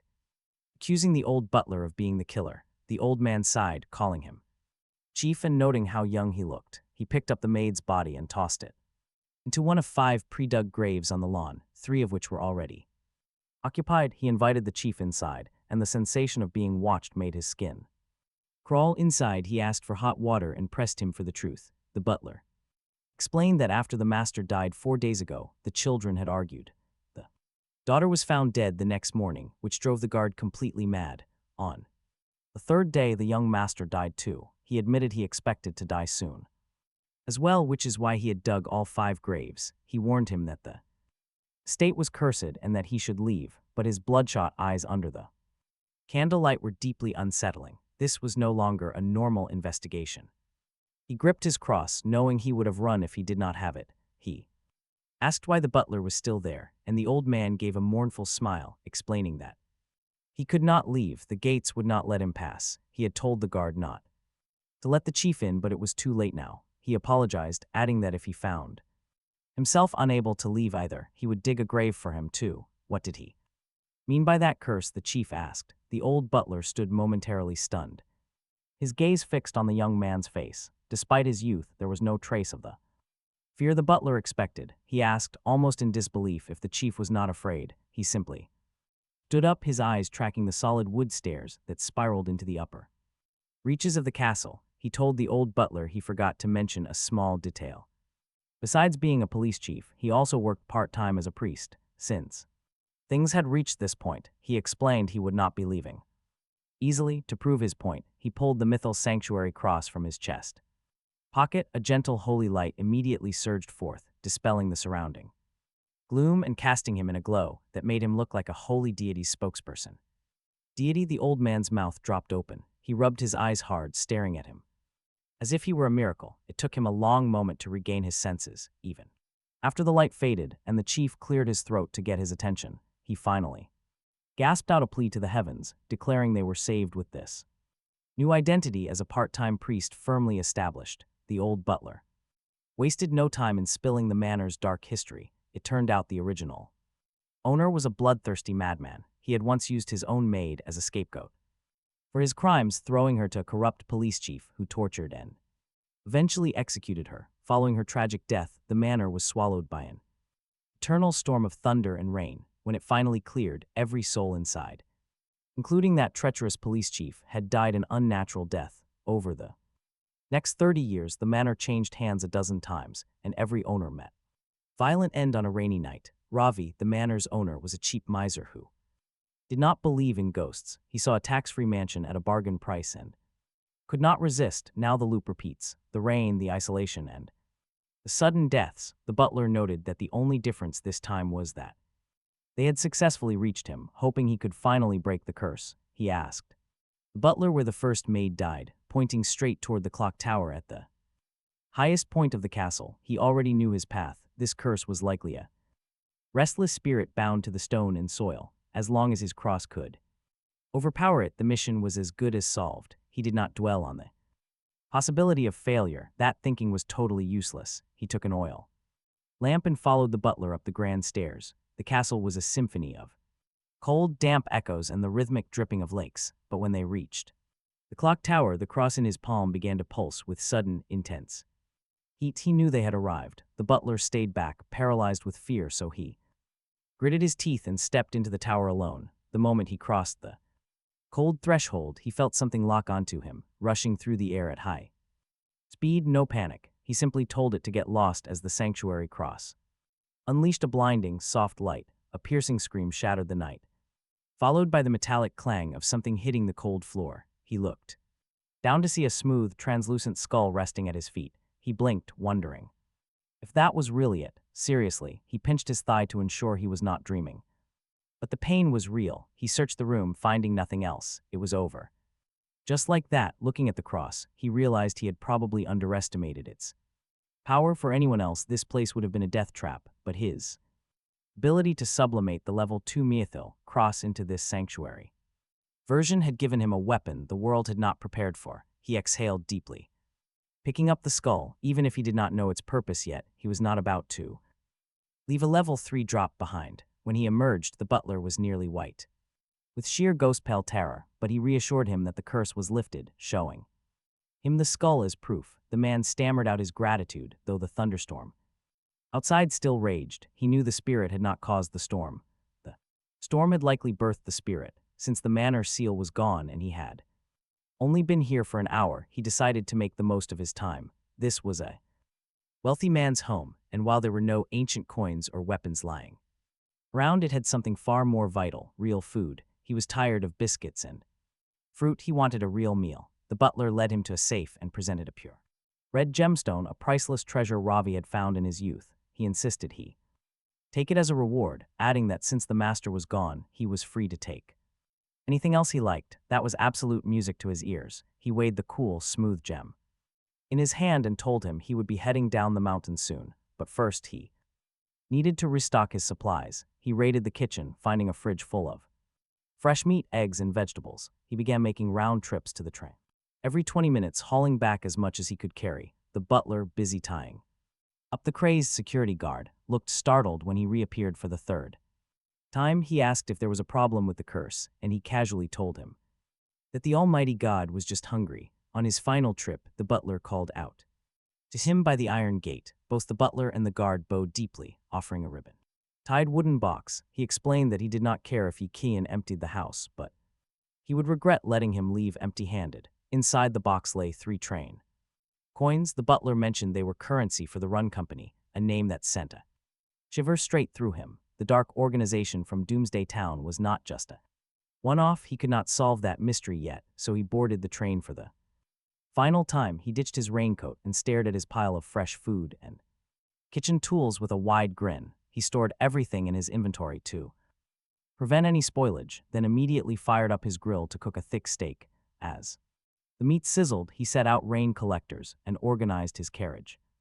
That creepy skull had become a purified earthbound object, a level 3 item, capable of warding off evil, and the ruby was a level 1 valuable. He decided to sublimate the skull immediately, feeling his stamina and spirit drain away until he was nearly running empty. The skull transformed into a perfectly smooth, glowing jade stone, a level 4 pure earthbound relic. This thing was an absolute powerhouse. It completely nullified all evil spirits below its level and absorbed negative effects. Meant for him, it still had plenty of potential, but that was a task for another time. With 42 minutes left on the clock, he was enjoying his steak when he heard a familiar wobble, while Ally rolled right out of the recycling chute, clutching a bloodstained gift box, a level 3 treasure chest. He patted the robot's head and promised him some oil later before he went back to sleep. There was no reason to stay here any longer. He commanded the train to depart. As they accelerated through the void and back into the wilderness, the station chat room completely exploded. People were imagine the panic of hearing that monsters would now attack during the day, and that their newbie protection was gone. He ignored the chatter about whether anyone had actually reached level 3 yet. Let them find out the hard way.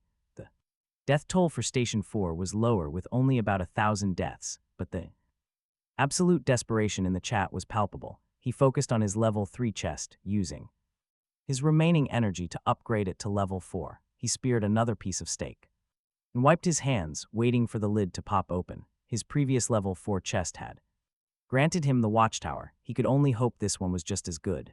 The familiar notification chime sounded as the level 4 treasure chest finally yielded its rewards. Along with 8 train coins, he found an observer blueprint, a safety bracelet, and a wind-up monkey doll bomb blueprint, all level 4 alongside mysterious item called a profane card fragment. Spotting 2 level 4 blueprints in a single carriage was a stroke of luck that far surpassed his previous openings. He eagerly examined the new acquisitions. The observer blueprint required a mix of metal, wood, mechanical parts, and electronic components. Once installed, it would act as a comprehensive security system, monitoring every single inch of the train and sounding an alarm the moment a foreign presence was detected. It was an excellent upgrade, though he would need to scour the trading platform for those electronic components. The safety bracelet was even more straightforward, but perhaps far more vital. Its brief description promised to block a single fatal attack before shattering. In this world, survival is the only currency that truly matters. As he slid the bracelet onto his right wrist, an inexplicable sense of security washed over him. The monkey doll bomb, however, presented a logistical hurdle. It required a massive amount of gunpowder, 400 grams per unit. Considering 100 bullets only used 500 grams total, the cost was steep. Shaking his head in frustration at having blueprints without any materials, he realized he would have to take matters into his own hands and buy what he needed. His focus then shifted to the black and gold shard, only 1/3 of the whole. Labeled as a profane card fragment, the system indicated he needed 3 to synthesize the full card. Though its ultimate function remained a complete mystery, it clearly was no ordinary item, and obtaining 2 more fragments would likely require finding more level 4 chests, a daunting task even with his luck. Turning to the trading platform, he found the market as chaotic as ever. Small quantities and inconsistent predatory pricing were the norm, and he had no intention of being scammed just because he was wealthy. Truly capable survivors were no longer just giving away essentials like gunpowder.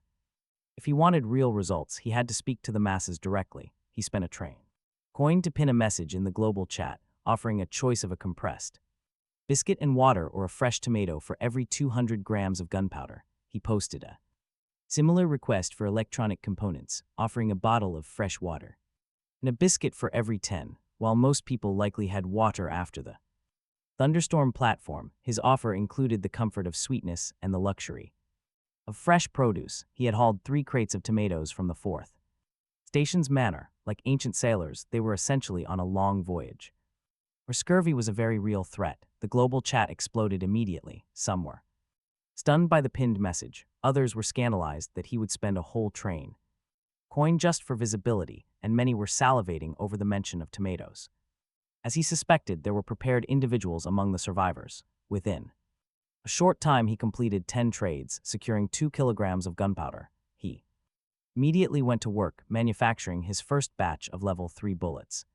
They felt heavier and far more devastating than the low-level rounds he had started with. To test them, he fired a single shot from his black gloss pistol at a stack of scrap metal, where his old rounds would have simply pierced the target. This single round blew the entire stack apart. He could not help but marvel at the sheer intensity of the massive power increase. He quickly processed the rest of the gunpowder and stored 999 level 3 bullets in his special storage unit, ensuring he could access them even when away from the train. Soon, his private messages began to flicker. All 3 of his contacts had reached out. Lai Zai Zan was busy with his usual delusions of grandeur, suggesting they join forces to become the kings of conductors. He completely ignored him. Zioin, the fishing rod seller, was looking to buy a gun with train coins, a partner worth keeping. Then there was Shangyuan Yingshuer. She asked about his train level, and he gave her a vague answer, simply stating he had just upgraded. She did not press for details, but her interest soon shifted to his newly acquired gunpowder. She wanted to buy bullets, knowing she was one of the few who could actually afford. He offered a decent middle ground, offering her 40 bullets for a single train coin. She reluctantly accepted after some haggling, but he was not done yet. Next, he offered her a level 2 exquisite sharpshooter rifle for 2 train coins, throwing in 10 extra bullets to sweeten the deal. She gritted Her teeth and agreed, feeling like he knew exactly how many coins she had in her pocket. Finally, he asked her to use her blueprint to craft him a wooden bed, providing the materials himself. That trade was a massive win. He walked away with 3 more train coins and a proper place to sleep. The rifle was useless to him anyway. With his judgment of gunfire module, his handgun was more than enough for long-range targets. He then turned to Jaelin and sold him several sublimated level 2 rifles for 2 coins each, even trading some bullets for 5 freshwater fish. His wealth grew to 16 train coins. After getting the necessary electronic components, he built the observer device in the 3rd car. He also finally purchased the energy power generator blueprint for 6 coins. The materials were easy to find, and once built, the generator ran on diesel, but he was not about to hunt for oil. So he patted the machine and initiated a sublimation. It transformed into an enchanted omnivorous power generator that could burn wood, metal, or coal. To produce electricity, he tossed in a piece of wood, watched the battery level climb, and finally installed some electric bulbs for the first time since arriving in this world. He lay in a real bed under the glow of electric light. The thunderstorm had passed, leaving the wilderness night lonely but quiet. He stared into the darkness until he drifted off. The next morning, dazzling sunlight woke him. He stretched, enjoyed a white forest fruit for breakfast, and headed to the front cabin. The moment he stepped inside, a wall of stifling heat hit him like a physical blow. The morning broadcast confirmed his fears. They had entered a hot wind day. The weather was shifting again, and though it did not mention a platform change, the temperature was already becoming dangerous. He retreated to the temperature-controlled car to wash his face, dreading the heat. It was a total pain that the control system was only accessible in that sweltering front cabin, but he had no choice. He logged back into the chat room, finding it already bustling with the voices of survivors who had been forced awake long before him. In this heat, it seemed he was the only one who had managed to sleep in. The air inside the carriage was stifling, almost like a heavy weight pressing down on his chest. He wiped the stinging sweat from his forehead and gulped down an entire bottle of mineral water, trying to ignore the frantic messages scrolling across the chat interface. People were losing their minds, screaming about the 40-degree heat and the way the train had transformed into a literal metal oven. They talked about their mental and physical attributes dropping continuously, driven to the brink of insanity by the sun's relentless beating. He checked his own interface and noted that while his physical stats were dipping to 98, his mental state remained a steady 110. He wondered if his constant consumption of white forest fruits had granted him resilience others lacked. A sudden, sharp report of a gunshot cut through the air. He snaps back to reality. Glancing toward the sound, he sees the warning alarm flashing. Outside, starving hyenas sprinted, desperately chasing the moving train.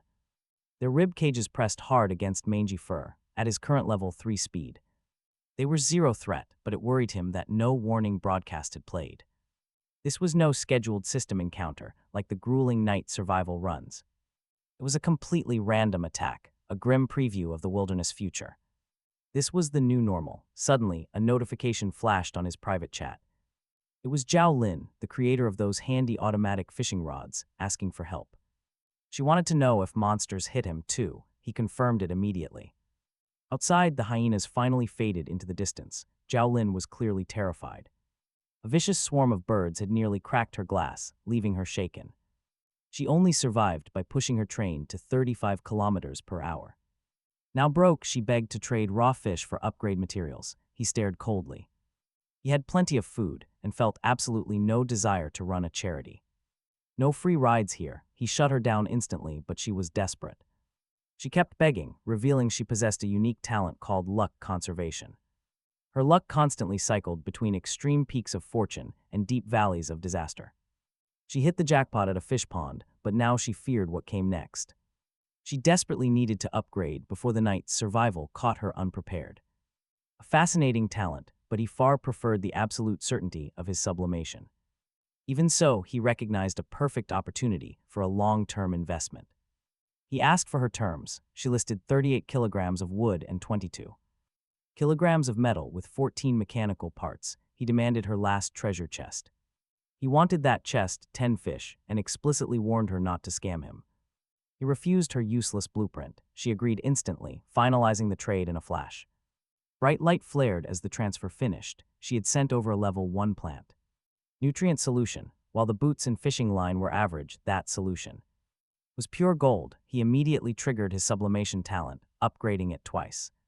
The basic liquid shimmered, transforming into a glowing, blessed plant elixir. He rushed over to the climate-controlled train car and prepared the sapling. He carefully poured the glowing liquid directly onto his white forest tree. The reaction was instant. A milky white radiance erupted as the sapling shot directly toward the ceiling, its branches suddenly laden with heavy, ripe fruit. As the glow faded, he now possessed a level 4 blessed white forest tree. It produced 3 daily fruits. Even better, they were now level 4 quality. He no longer needed to waste 5 minutes soaking them in water first.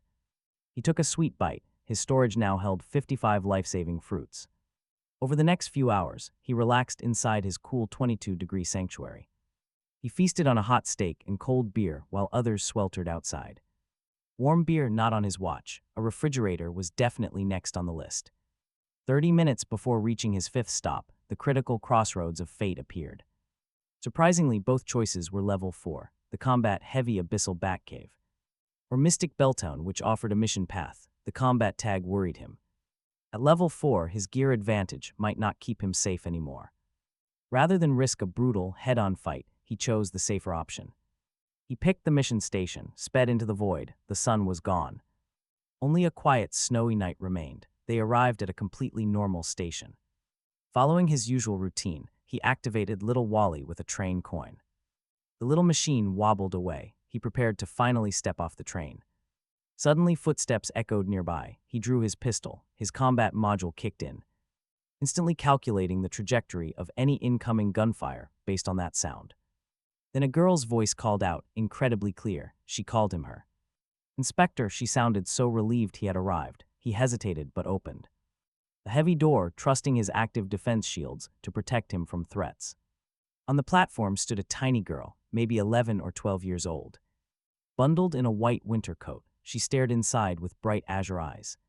Waving happily, she claimed a nun promised a chief inspector would save them.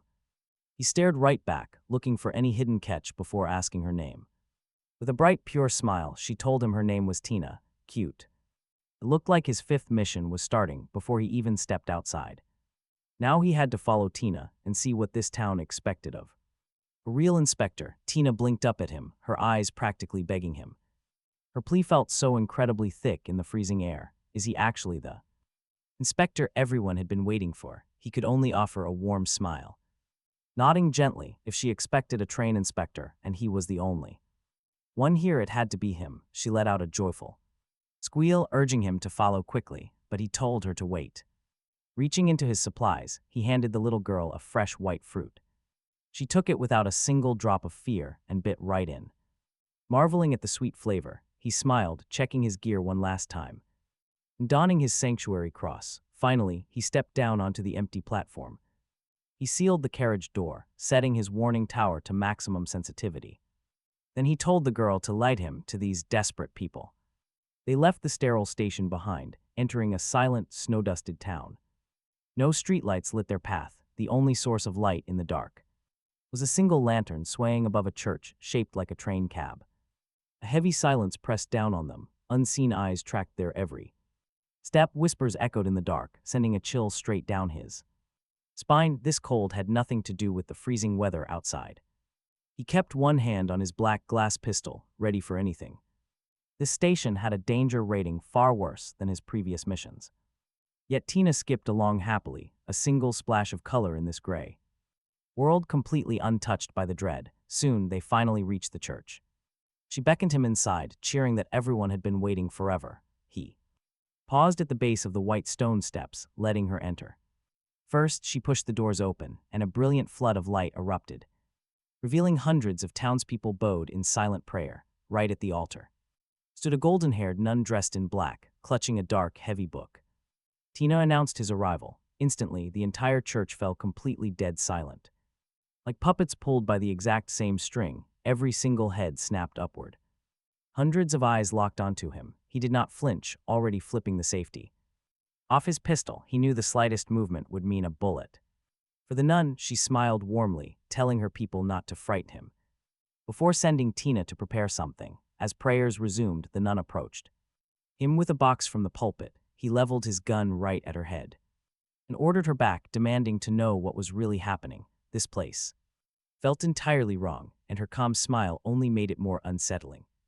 She stopped, but Nella placed the box on the floor. Inside lay a black and gold shard, a fragment of a blasphemy card. The nun prayed before it, her smile never wavering. She murmured that only those who blaspheme against gods can enter this world. She called him the inspector, then quickly corrected herself, labeling him a blasphemer, a conductor. She asked which stop this town was.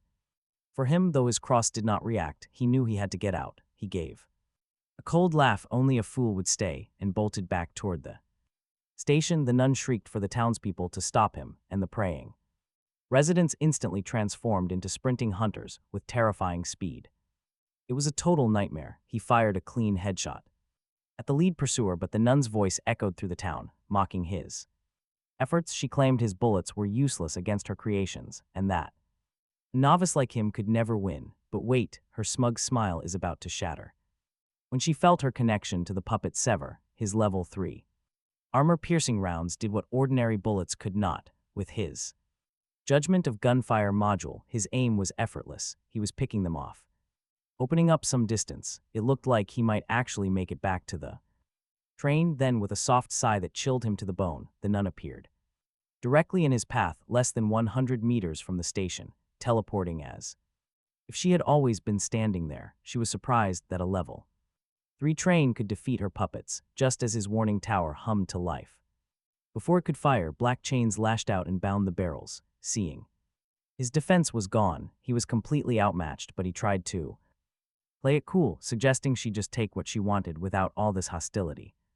But she assured him she was not there to hurt him. He slid to the ground. No escape. He could never run from someone controlling chains and space itself. Introducing herself as Shah, she pulled him up, her slender, elegant figure contrasting with the terrifying power she had just displayed. Back inside the church, she shoved the blasphemy card fragment into his hands. He tried to decline such a dangerous item, sensing the heavy curse on it, but she just laughed. How could a kind-hearted nun possibly harm anyone? His skepticism grew when she casually crushed the skull of a puppet with her bare hand, a target that had required his absolute best ammo to penetrate. He quickly promised her he would not throw the card away. Shah then asked what his talent was, and though he remained silent, she claimed she was not even curious. She was a strange woman, shifting between holy grace and erratic frustration. She grew annoyed when he did not ask questions, teleporting in front of him and crushing another puppet's skull to make a point. Desperate for answers, he hurriedly rattled off questions, but she simply covered his mouth, telling him to pick one. Soon she sat cross-legged on a bench. Turns out she was a veteran survivor who arrived 20 years ago, sealed in this forgotten station by someone who erased it from the records, making it impossible for high-level trains to ever locate her. Only a low-level train like his could enter. Though it still shouldn't have reached this platform, she figured his hidden talent was why he found her. She warned him to never reveal his unique skills or that blasphemy card to anyone. If others found out, they would target his life, leaving him trapped just like her. He stared at the card, desperately wishing she would just take it back. It felt like a death sentence, but looking into She's eyes, he knew he was stuck. He looked at her, asking directly if she was in the first wave of survivors to arrive here, since she didn't seem out for blood. That paralyzing fear he felt earlier finally began to fade away. He decided he might as well be bold and ask the things he needed to know. After all, a veteran here for over 20 years possessed knowledge far beyond his. She shook her head, explaining there were actually several batches of survivors before her time, though they rarely ever crossed paths. When he asked why, she snapped her fingers. Several black chains materialized, instantly forming a spectral train track. She reminded him that the world they were in was completely infinite, and that every station represents a different world. In her era, a powerful man wanted to measure the vastness of the wilderness. He united the strongest conductors to gather resources and boosted his train speed immensely. She clicked her tongue, recalling a number that sounded like absolute madness. She mentioned that the man had a module, asking if he knew about them. yet explaining that her chains were a module as well. She described them as high-tech weapons, the best way to boost power. However, she noted that for a low-level 3 conductor like him, obtaining modules would be tough. They usually only appear in level 5 plus treasure chests or after upgrades. Then she scrutinized him, asking if he had already scored a module from his choices. Since he shot so accurately earlier, he could only chuckle sheepishly. He had indeed obtained a module, but not for marksmanship. It was early departure privilege. He asked what happened to that legendary conductor, and if he ever successfully measured the vast world. She went quiet for a moment before shaking her head. The man died, she said. He had traveled at extreme speeds for a full year without ever seeing another train. Then his friend's avatar suddenly went gray, signaling his death in the wilderness, but his demise wasn't worthless. She added, by traveling for a year completely alone, they realized that the wilderness is split into completely distinct, isolated worlds. Unless a sector's population hits a high threshold, they will never meet. Suddenly, she popped a lollipop into her mouth, looking entirely relaxed. She asks if he wants one. When he politely declines because he isn't hungry, she grins mischievously, saying that is fine because she had no intention of sharing it anyway. Since it is her last one, she takes off her nun hat and stands up. Finished with that topic, she offers to answer just one final question before he has to explore the rest alone, warning him that his level is simply too low. Knowing too much would only lead to useless overthinking. Then, contradicting herself, she pulls out another lollipop without waiting for him to speak. She unwraps it and stuffs it right into his mouth. It tastes sweet, with a slightly bitter aftertaste, but the cooling sensation makes him feel unbelievably relaxed, instantly wiping away all the exhaustion from his narrow escape. When he points out that she lied about having only one left, she simply remarks that the more beautiful a woman is, the better she lies. He crunches the candy and asks his final question. Does she know about the Run Company? He describes what he witnessed in Doomsday Town and Rainville Villa. She looks completely confused, admitting she has never heard of them. However, she notes that if he saw them across multiple stations, they are likely just one of many small factions built by former conductors, people who grew tired of risking their lives and chose to settle down to control certain stations. She tells him their time is nearly up and offers to show him her train. She claps her hands and Tina comes running from behind the church. The girl happily takes his hand and swings it, playfully thanking him for helping them. Shia casually mentions that Tina is her puppet, her finest creation. He rubs his eyes, staring closely at the girl. She looks completely indistinguishable from a real human. He even pokes her cheek, wondering if she was once actually alive. A dark thought crosses his mind about Shia being some sealed demonic summoner. He realizes he had better stay on her good side so he does not end up as a puppet too. Suddenly, the church begins to tremble. Shia leads Tina to the prayer platform and commands the system to.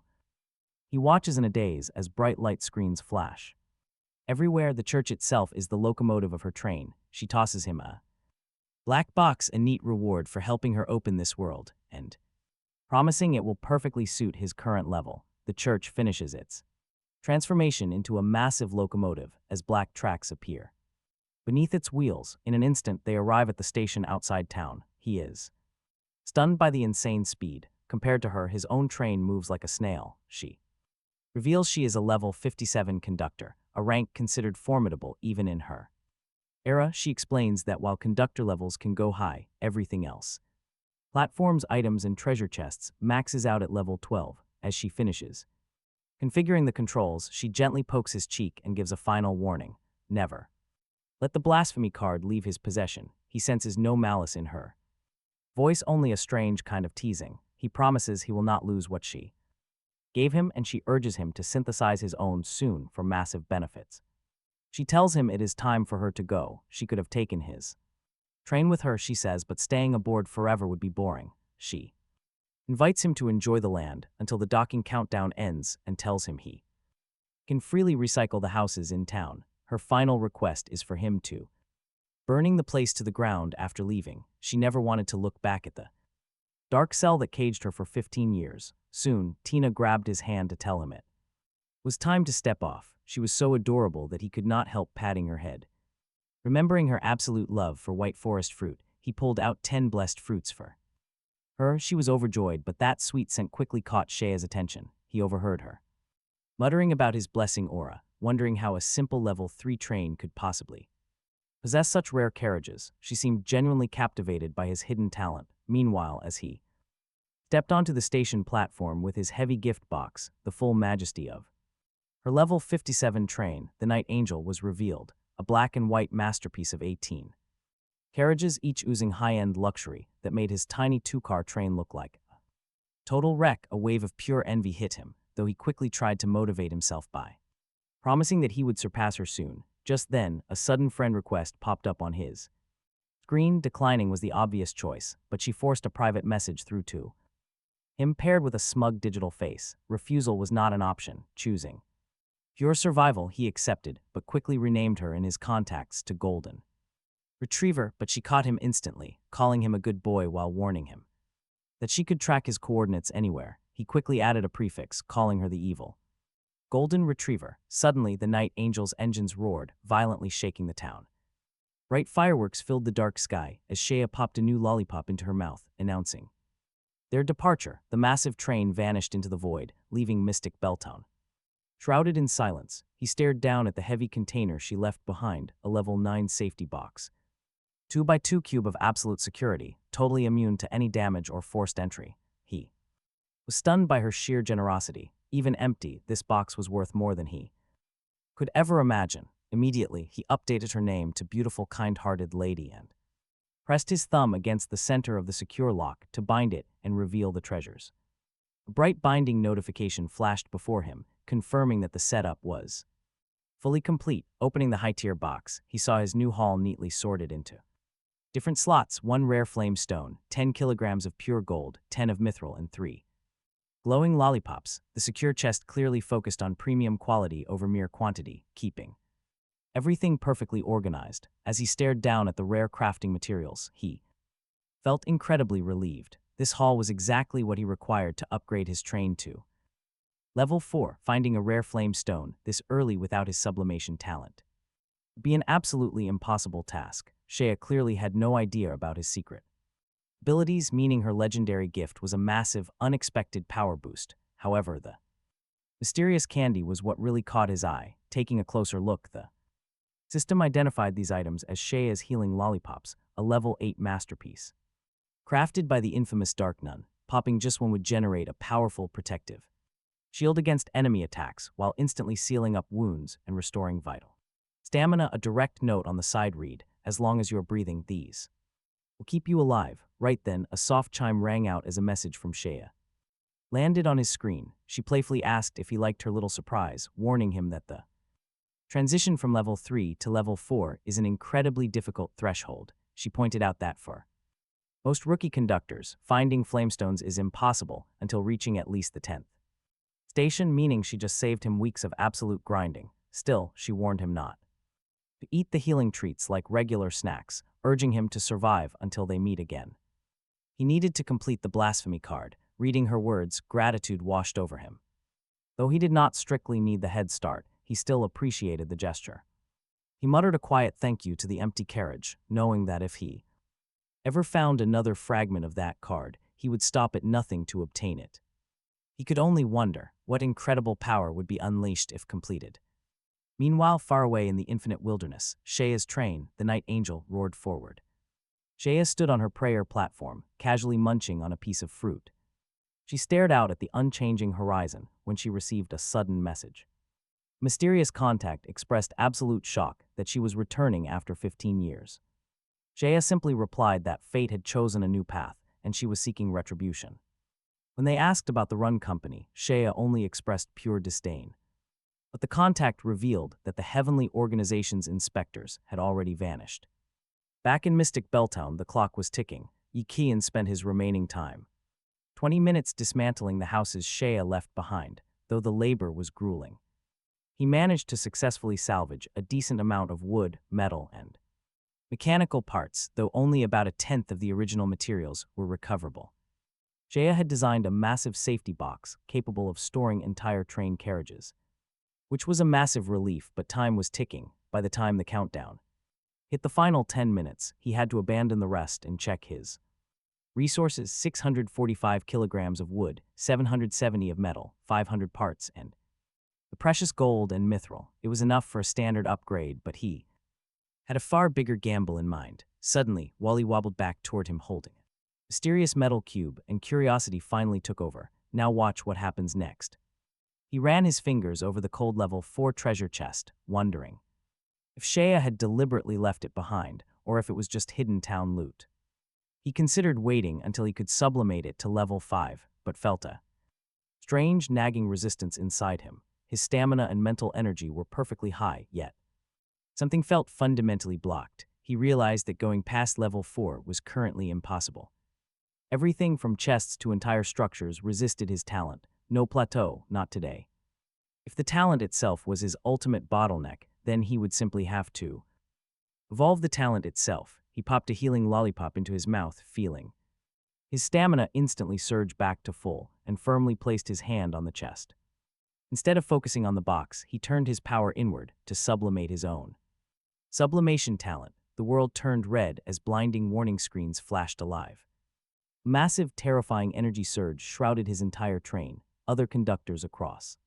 The sector felt a sudden, heavy tremor of primal dread amidst the chaos.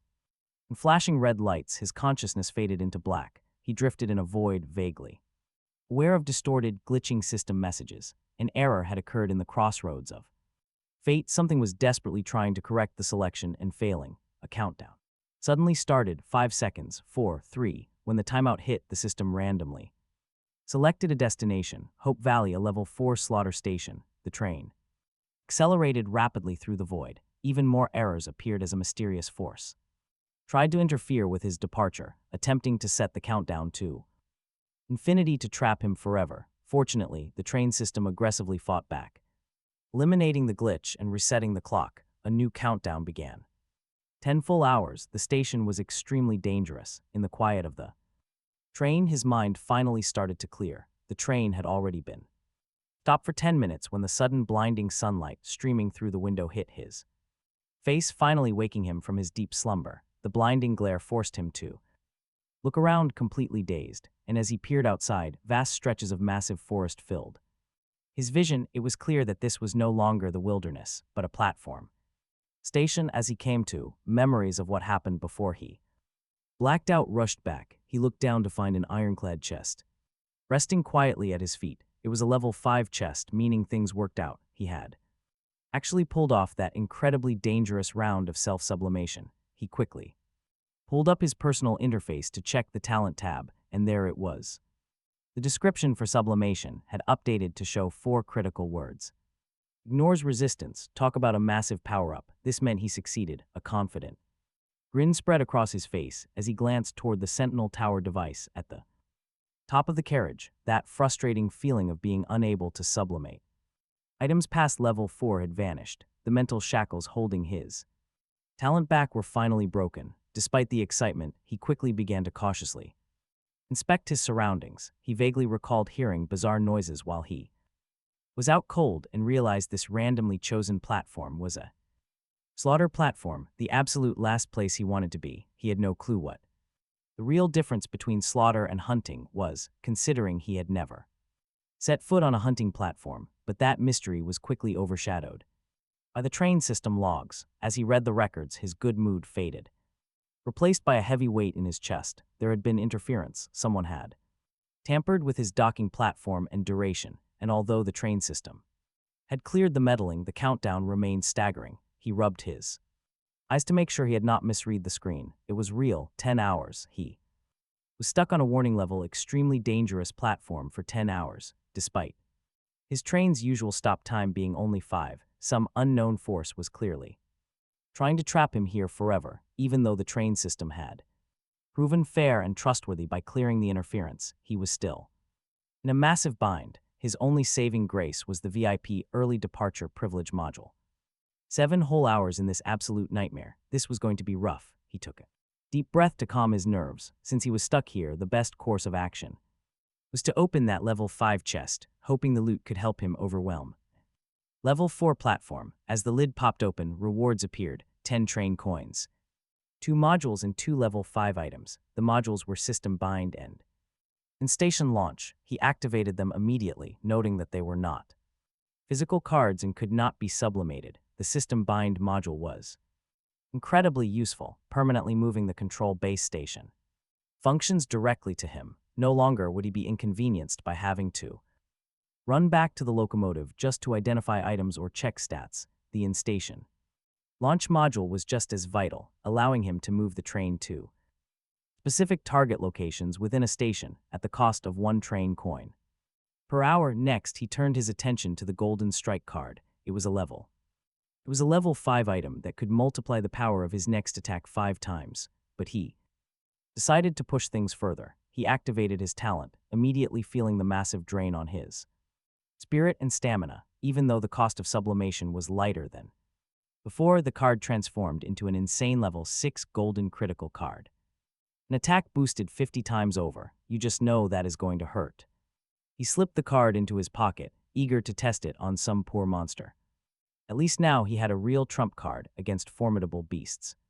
Next, he picked up the pocket watch. Even for a level 5 item, it seemed simple. Yet the piece was beautiful, crafted from pure white materials with ornate golden details. Gemstone hands, pure white patterns. It looked absolutely stunning. It could track the precise time across any spacetime, making it a pretty handy tool. Suddenly, a loud bang shattered the silence. He whipped his head toward the sound and spotted crimson blood pooling in a clearing among the dense trees. The corpse of a dog monster, clutching a dagger in its jaws, bobbed to the surface. The reveal worked. The beast fell, but it was just the start. The tower flared blood red as lock-on rings appeared on the ground. A massive wave of monsters began charging straight out of the dark forest. They swarmed toward the train. Instantly, the gunfire became a constant, deafening roar. The sentinel tower went to full power, targeting and vaporizing every single beast. Nothing survived entering that 100-meter forbidden zone. He exhaled a bit. The defenses held. He breathed easier. Still, his heart felt heavy. If he didn't have the sentinel tower and its reveal skill, he'd be dead. The monsters would have easily slipped inside and torn him to pieces by now. He stared out, questioning the brutal nature of this mysterious platform. Hunter or prey, in this world that line is razor thin. Hunting means killing, but slaughter means waiting in absolute despair to be butchered. This ambush was clearly engineered by some hidden force to ensure his death. He sat in the quiet carriage, staring at the monitors with a cold, unwavering resolve. Whoever wanted him dead was about to be sorely, painfully disappointed. He decided right then that no matter how dangerous this place claimed to be, this was still just a level 4 platform, and he was far from helpless. Finally, the siege ended. The frantic monster attack slowed to a crawl. He climbed onto the roof of the train to inspect the damage. He reached out to touch the defense device, still scorching hot from firing. A level 5 defense should be more than enough to handle this station. He initiated another sublimation, watching his spirit drop instantly from 90 to 40. But the upgrade was a total success, and the results were immediate. The device transformed into a powerful sentinel guard with an undeniable jump in power. It could now equip up to 9 different weapons and teleport across the train. Its surveillance range expanded to a full 150 meters. It automatically locked onto hostiles, instantly stripping away their stealth or illusions. It could even briefly detach itself to pursue threats. Best of all, he could activate an overlimit mode for just 1 train coin. This would double its firing speed if things got truly out of hand. He wasn't done yet. Those level 4 installations had more to offer. He headed down to the 3rd carriage, where the backup surveillance device sat waiting. It had barely been used, while the sentinel took care of everything outside. But he prepared for the worst. The sentinel's eyes were blind. Inside the train, if a beast somehow slipped past the outer sensors, this machine was his final shield. He poured 40 points of stamina and 10 points of spirit inside, successfully sublimating the machine. Now an illusion surveillant, it could easily monitor every single corner of the train, trigger alarms, and cast dizzying illusions to trap any intruders. After 3 consecutive sublimations, a wave of pure exhaustion hit him hard. Still, he pushed forward. He made his way back to the lead carriage to grab the mythal cross in the pure earthbound stone, while the mechanical sensors protected against physical dangers. These items were his shield. Against the supernatural, the pure earthbound stone still held a final charge. For one last sublimation, but with his energy completely drained. He had to be patient and wait. He donned his bulletproof armor and gripped his black lost pistol tight, prepping as best as humanly possible. He was walking out of this station alive, period. Before resting, he remembered one last thing and quickly booted up the bot. Since he was already stuck here, might as well gather some extra resources. With everything ready, he suddenly realized his stomach was completely empty. He pulled meat and fresh greens from storage and set up a grill right outside the train, cooking lunch to the distant rhythm of gunfire. After being out cold for a full day, he truly earned a decent meal. As the meat sizzled, he opened the system logs and got a surprise. There were several new updates after clearing the fifth station. The annoying bans on private trading and listing station items were finally gone. Now he could easily put up to 5 items on the market at once. Great news, though he felt a pang of regret for missing the prime trade window during his blackout. Suddenly, the private chat lit up with unread messages. First up, Sheng Guanyingu asked if he had felt those strange tremors, but her sudden, weird apology left him completely confused about what had actually happened. Xiaolin also sent a sweet thank you note for her train upgrade, attaching a picture of the cozy snack shop at her 6th station. He felt pretty jealous of her massive pile of snacks and booze, but he still doubted her luck conservation talent. After all, good fortune always brings disaster. She might end up somewhere horrific next time. Then came a message from Lai Zio, who was still hyping up his empty alliance, claiming he would build a level 3 train first. He wanted weapons now, promising future support in return, a total hollow promise from a guy acting like a shady corporate executive. Recalling that annoying fishing rod scam, he knew this guy was trash and instantly deleted him, but as he kept scrolling through contacts, he noticed multiple names had turned gray, indicating destroyed trains and lost lives, a cold reminder of Shah's warnings. He cleared. He checked the remaining chats, posting a bulk purchase of gunpowder in the public channel, noting only 2,453 survivors remained from the original 10,000. Responses were slow, likely because many survivors were still busy exploring without the modules that let them access the system away from their trains. This suited him perfectly, as it meant his message would not get buried. An hour had passed since he docked, thanks to the Sentinel's efficiency. The 150-meter radius around the train had become a safe sanctuary. He sat there casually enjoying his grilled meat, a sweet white forest fruit, and an iced beer traded from Xiaolin.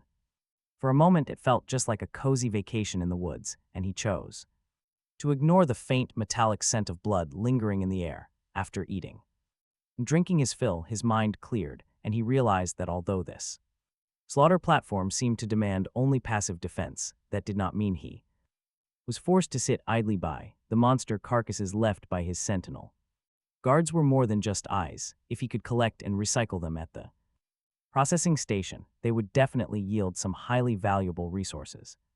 Without hesitation, he took action, purchasing a large bamboo basket on the trading platform, threading ropes through it to sling it over his back, and tying a sharp dagger to the end of a stick to make a simple hooked sickle. During the brief lulls after the sentinel finished its grim work, he dashed out into the clearing to drag those carcasses back to the train, one by one. The remains of level 2 blackhorn hunting dogs, level 3 swift fear snakes, and level 3 assassin lizards were fed into the processing station. The harvest was massive. He obtained 10 portions of hunting dog meat, 5 of snake meat, and 10 of lizard meat. Beyond food, he recovered specialized materials like an assassin lizard skin, which promised to slightly reduce his presence when carried, and a corrosive hunting dog dagger. He quickened his pace, moving within the 150-meter safety zone, confident that as long as he stayed within the Sentinel's lock-on range, these monsters could not touch him. Honestly, this was a goldmine. The platform was proving to be a massive jackpot, with his level 5 Sentinel guards proving overwhelmingly dominant against any creature level 4 or lower. Even when an occasional beast tide attempted to swarm the perimeter, a quick activation of the overlimit mode was enough to repel them effortlessly. Between these automated defenses and his own prowess as a marksman, aided by the judgment of gunfire module and armor-piercing rounds, the forest had essentially become his personal slaughterhouse. He knew his equipment was powerful enough to pierce even Shah's puppets, so these Flesh and blood monsters stood absolutely no chance, but after 5 hours of constant engagement, a major crisis hits. His ammunition count is tanking. He had started with nearly 1,000 rounds, but despite perfect accuracy, fewer than 400 remained. As the sky began to darken, the monsters seemed to grow more wary. The sight of their fallen kin and the heavy scent of blood in the air acted as a warning, keeping them wandering just outside the death zone, almost like they were waiting for something to change. He checked his gemstone inlaid pocket watch, which read 1812. With night approaching, he had no intention of pushing his luck further into the woods. He lit a campfire with his. He clicks his lighter, skewering a fresh slice of snake meat directly over the open flames. His hard work got him 810 kilograms of various meats, safely stored away. The special carriage keeps it all from rotting. While the meat roasts, he brings up his system screen to check the global chat. The survivor count is down to 2,404. The sixth station was brutal. He claimed tons of lives while he was busy. The chat itself is an absolute mess. Panic is setting in as the survival event creeps closer. Some are absolutely terrified. Stuck with basic level 1 trains, they cannot hit 40 kilometers. Watching the screen, he looks at people begging for metal, trading away all their food just to survive the night. Others look to Li Xiao Shang's alliance, but hope is fading. That player is charging a whole train coin for 15 kilograms of metal. His lackeys defend him. They claim only he is brave enough to trade right now. Scanning the roster, he checks the remaining players. Nearly a tenth are still trapped at level 1. Misfortune or bad choices, they are now completely desperate. With 16 coins left in hand, the upcoming costs still look steep. Those high-level upgrades are definitely going to cost a heavy fortune. If there is a chance to make easy coins, he will take it. His new listing offers 30 kilograms of wood, metal, or 20 parts. It is a much fairer deal. His message explicitly states that terms are strictly non-negotiable. And trust me, the reaction is instant. Some call him a bloodsucker, but others see the value. Conductors flood his inbox, while rival supporters try to trash him. But grateful players quickly shut them down. Ignoring the drama, he stays focused on the trades. His listings sell out instantly. With 10 new train coins, the chat room is still chaotic. A relentless wave of messages overwhelms his inbox. Listing a second batch of resources seems like the right call. The return is small, only 3 train coins.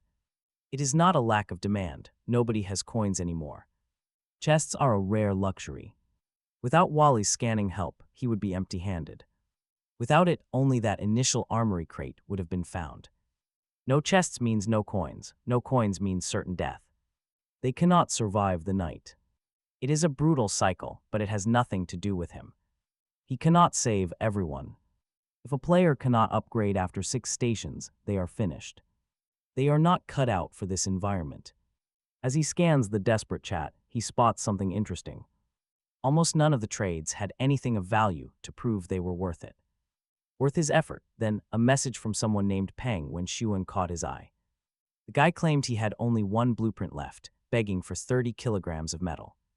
Kilograms of metal to save his train. Still, any blueprint was worth a look. Though he found it strange that even a low-tier one had not fetched him. Resources from someone else. He asked what it was, and the guy responded with frantic gratitude, sending over the details for a level 1 wooden bow, but he instantly regretted his curiosity. It was honestly no wonder the guy could not sell it. In an age of firearms and crossbows, how many people actually knew how to handle a bow? It required serious skill and strength, unlike the simple point and shoot mechanics of a gun, and this did not even include arrows. Still, a blueprint was a blueprint. While it was useless to most people, it held real potential for him. He agreed to the trade. Pang Wen-Xuan wept with joy, calling him a good person and promising repayment. A good person, he just shook his head.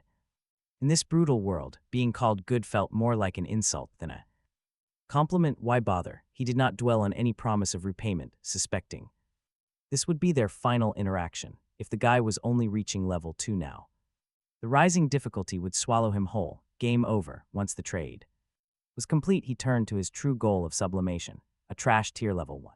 Blueprint could become something far more formidable in his hands. He poured a small amount of his spirit into the schematic. he watched the level 1 bow evolve into a level 2 black hardwood bow. He checked the requirements, 10 kilograms of wood and some fiber. He crafted it immediately, then pushed it further with 10 more points of spirit. The weapon transformed into a level 3 floral enchanted wooden bow.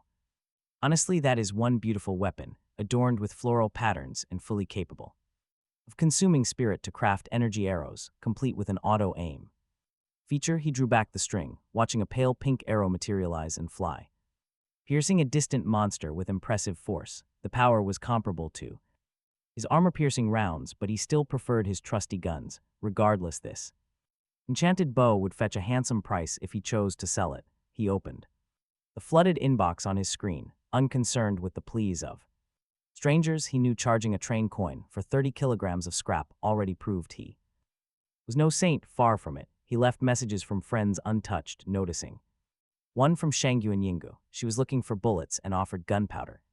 Exchange, she was always a pleasant, well-supplied partner, making the timing perfect. He offered her 10 level 3 bullets for every 500 grams of gunpowder. Mentioning that he would cover the cost of the crafting metal himself, she agreed, instantly asking for 100 rounds. He was genuinely surprised she had managed to stockpile so much gunpowder. It meant she was providing enough raw material for him to craft 1,000 bullets. Trading with her was truly a delight. With their deal closed, he set to work at the processing station. Any concerns he had about his ammunition levels vanished as he loaded up fresh rounds into his sentry guns, ensuring maximum security. As he watched the snake meat sizzle over the grill, oil dripping and salt sparkling, he tapped out a message to her asking about the tremor she had mentioned earlier, explaining that he had been knocked unconscious yesterday after getting badly hurt at a station. She seemed taken aback, apologizing for thinking he had been ignoring her. She described the tremor, which hit around 5:50 p.m. the previous day, as something terrifying like a primal fury. He noted the time exactly when he had left Mystic Belltown. He thanked her for the details and asked if she had found anything good at her last station. She sent over a screenshot of a level 2 froststone, an item capable of freezing liquids in a container. She offered it to him for 60 bullets or 2 train coins, and he found himself considering the luxury of a freezing cold drink in this heat, a prize of immense value.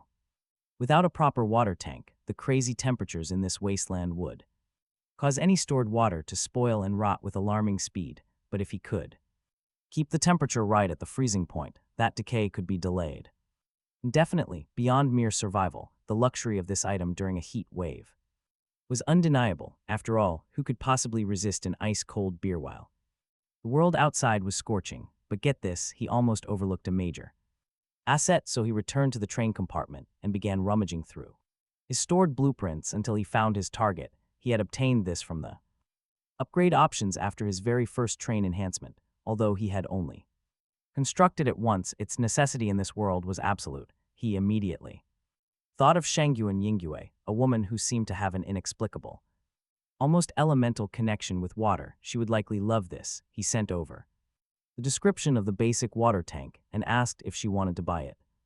She was interested immediately, asking how many train coins it would cost. He told her to. She hesitated, protesting she didn't have that many and asking if she could buy it on credit, especially since she thought 2 coins was expensive for a basic tank. He told her she could trade other items instead.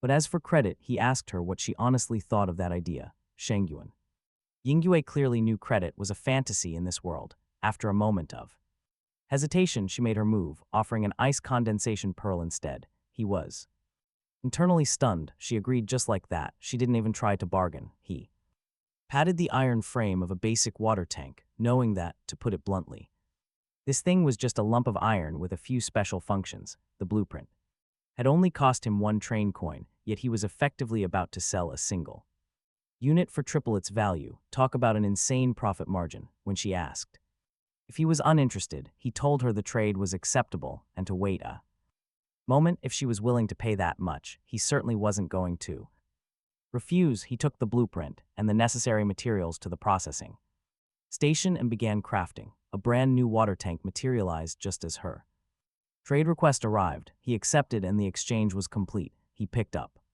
the ice condensation pearl and held it in his hand. This wasn't bad at all. He Planned to buy some beer and drinks from Xiaolin later, though he could not help. But wonder if she would even survive until the next stop, but first there. It was the matter of sublimation. He felt his spirit drop from 104 to 84 as the pearl. Transformed, level 3 can condense water into ice and manipulate its shape. The description intrigued him. He wondered if this meant he could finally wield some real power. He cleared his throat, struck what he thought was a suitably impressive pose and pointed the ice vein pearl at the water tank, commanding an ice sword. To appear, the fresh water inside slowly hummed, condensing into a long sword. Of pure ice, he reached out to grab the hilt, but the moment his fingers brushed it, the blade shattered into 1,000 useless shards. Talk about a total flop. He had expected to be casting epic magic, but this was a letdown. Still, he didn't feel it was a complete loss, since he had practically gotten the pearl for free. So there was no real harm done. He checked the chat interface again, and his gaze fell upon the floral enchanted wooden bow resting beside him. He hesitated for a second before sending a screenshot of the weapon to Shangyuan. Yingsu offering it for 4 train coins or something of equal value. She seemed to freeze at the offer, replying that she was broke and that the price was too high. He countered confidently, telling her it wasn't expensive at all. For a level 3 weapon that completely outclassed any monster they had encountered so far, he reminded her again that she could trade items of equal value as she lacked coins. She sounded resentful, asking why he hadn't mentioned the bow earlier. If he had offered it from the start, she wouldn't have wasted her resources on bullets. He shamelessly maintained the deception, telling her he had only just remembered it and pointing out that she was the one who had asked for bullets in the first place. He told her that if she couldn't trade, he would just find another buyer. He was still probing her limits, compared to Xiaolin. Shangyun Yingsu seemed far luckier. She was, after all, the first conductor.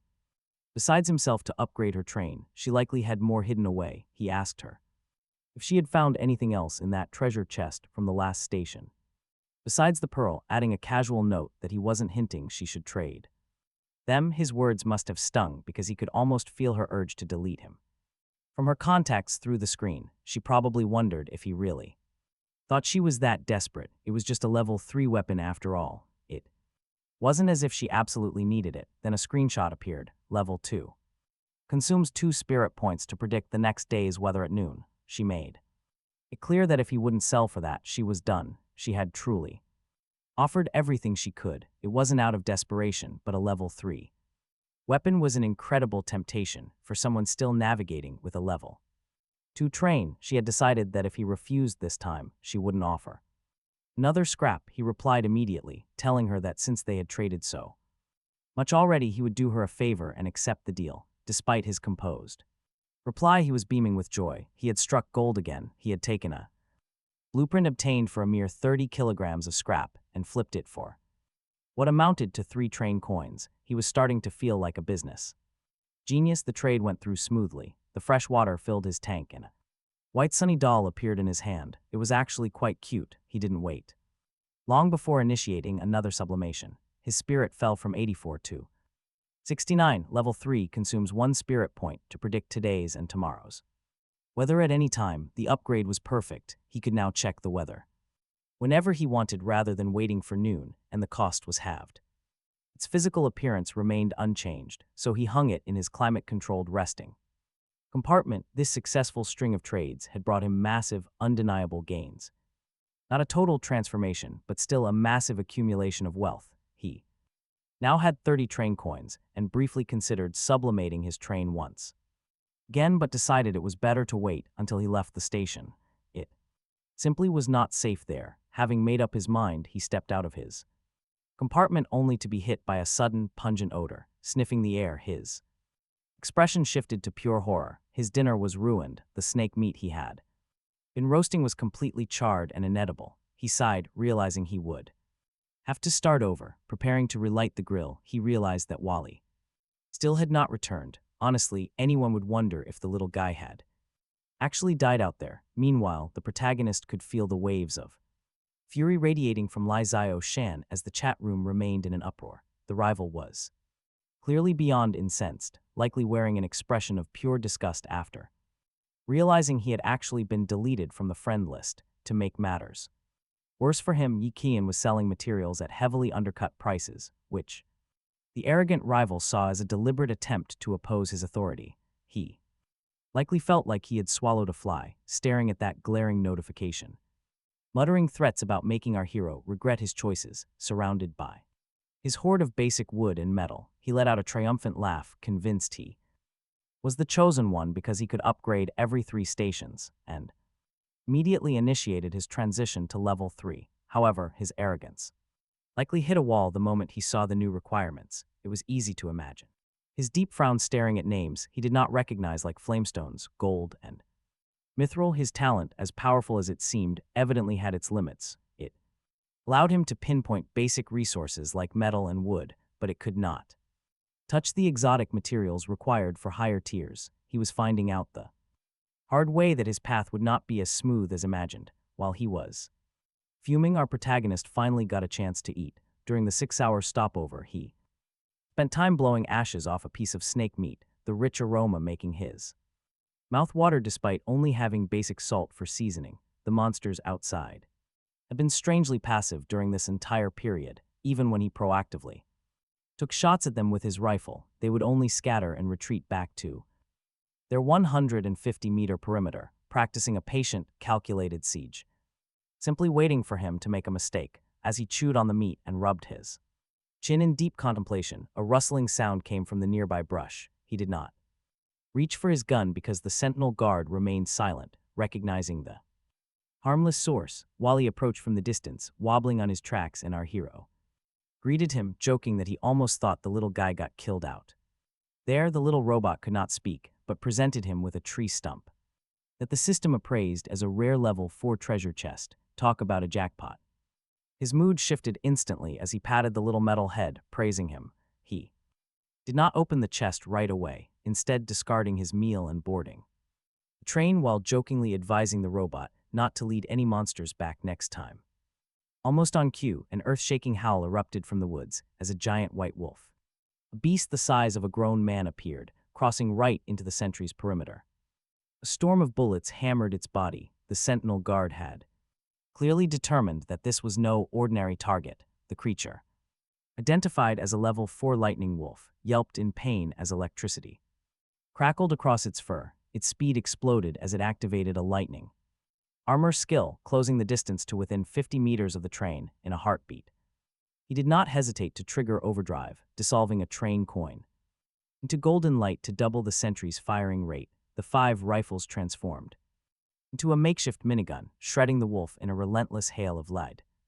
Within 3 seconds, the threat was neutralized. The sentry did not stop there, however, as the other monsters waiting outside began to follow the wolf's lead. It seemed they were waiting for this alpha to reach the line. 30 seconds of overdrive turned hundreds of charging creatures into unidentifiable minced meat. He looked at the carnage and felt a twinge of regret over the ruined fur, hoping recycling might salvage something.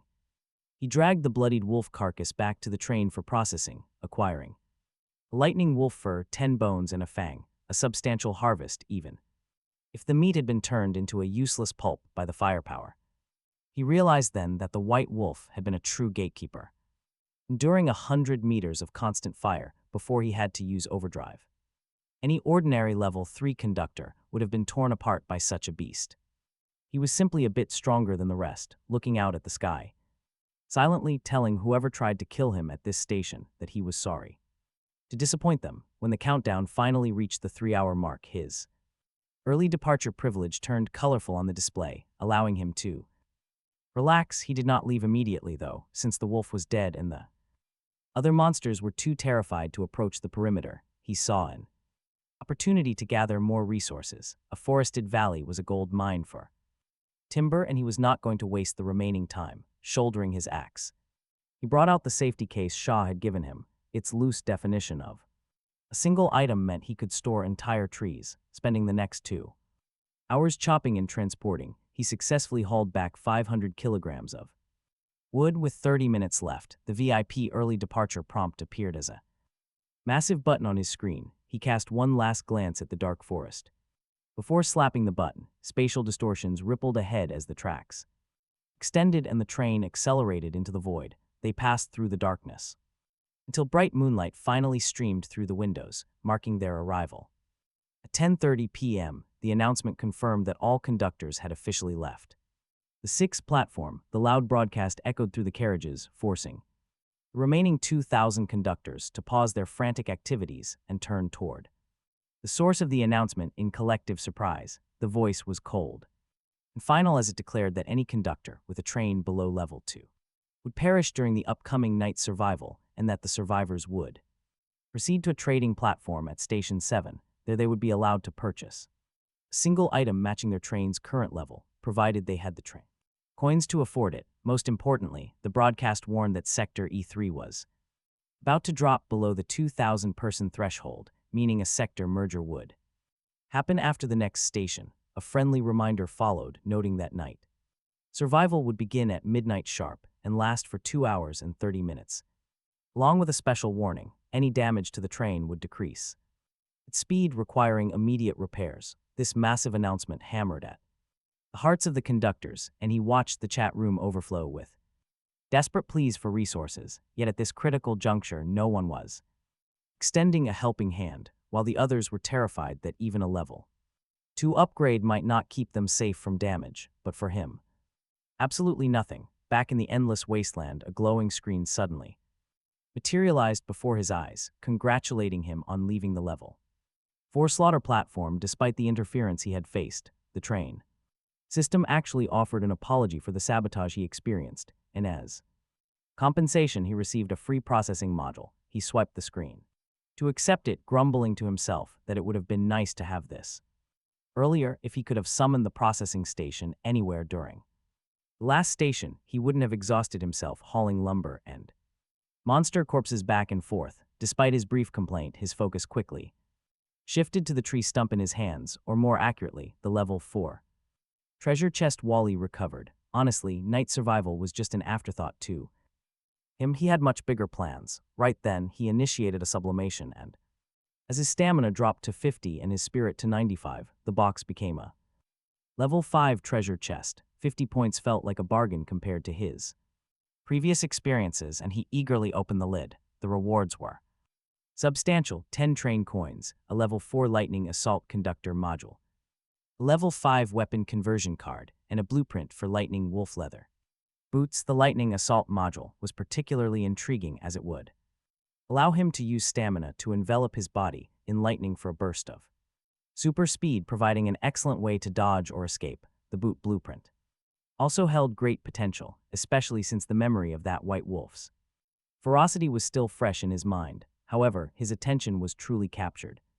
by the weapon conversion card. It had the power to transform any weapon into a level 5 version of itself. Using the original as a template, he drew his black lost pistol, a weapon that had been his constant companion across multiple stations and remained effective even in high-level areas. He decided to push the limits once more, sublimating the card itself. The process was grueling, consuming 70 points of his energy and leaving him washed in exhaustion. But the result was the enchanted Heaven's Reaper weapon conversion card. Without hesitation, he pressed the card against his pistol. A brilliant intertwining of black and white radiance erupted, as if angels and demons were manifesting simultaneously within his carriage. The pistol floated midair, vibrating with a hum that made the entire train shudder, until the light dissipated to reveal glossy black firearm engraved with celestial and demonic wings. It was now a level 6 masterpiece with the Heaven's Reaper enchantment, capable of absorbed life force from kills to heal him and restore his energy. It fired black armor-piercing rounds with spirit, or white explosive ones using stamina. He could even combine both for a devastating dual-colored blast. He decided to name it Black Ebony, honoring a fond memory from a game he once played. To test its power, he opened the window and scanned the frozen landscape until he spotted a mummy monster in the distance. Expending a point of stamina, he fired a white bullet, and watch this, the creature did not just fall, it detonated with a blast that far surpassed any grenade. After that, he decided not to sublime the rest of his items yet, wary of the materials needed. But he did use his leftover wolf pelt to craft some incredibly comfortable bedding. With his missions accomplished, he lay back on his bed and hummed a cheerful tune. Midnight had already passed, and he could hear the the beasts chasing his train outside, but while the rest of the world was desperately fighting to see tomorrow, but for him, this was just another casual evening. His path was clear. Tomorrow he would finally reach level 4. The distant screams of those who had failed to reach level 2 echoed across the wilderness as the night claimed them, and he could only listen to their desperate, futile pleas for help. Those who did not upgrade became nothing more than prey for the monsters, even some who had managed to enhance their trains met tragic ends when damage slowed them down enough to be overtaken. It was a cold reminder of this harsh new world, but as the morning sun streamed into his carriage, those horrors felt a world away. He went through his morning routine with total calm, washing his face and preparing a warm breakfast while soft light filled the train. The sunny doll had been right about the weather. As he opened the window to let the cool, mild breeze flow in, he had to admit it was his most comfortable day. Since arriving here, he checked the sentry tower logs and saw they had spent 70 bullets during the night survival period. It was fewer than he expected, but some side attacks had still managed to scuff the train's flank. He made a mental note to prioritize avoiding damage in the future as repairs drained his precious materials. His personal stats were fully restored, sitting at a perfect 100 stamina and 120 mental energy. He finished the last bite of his white forest fruit and rubbed his hands together with a surge of anticipation, ready to see what the level 4 train upgrades had in store. He walked to the locomotive and placed his hand on the control interface, maintaining the ritual even though his new system modules made physical contact completely unnecessary. The command for sublimation drained 30 points of stamina and 70 points of mental energy, but the result was worth the cost. He was now the conductor of a level 4 train,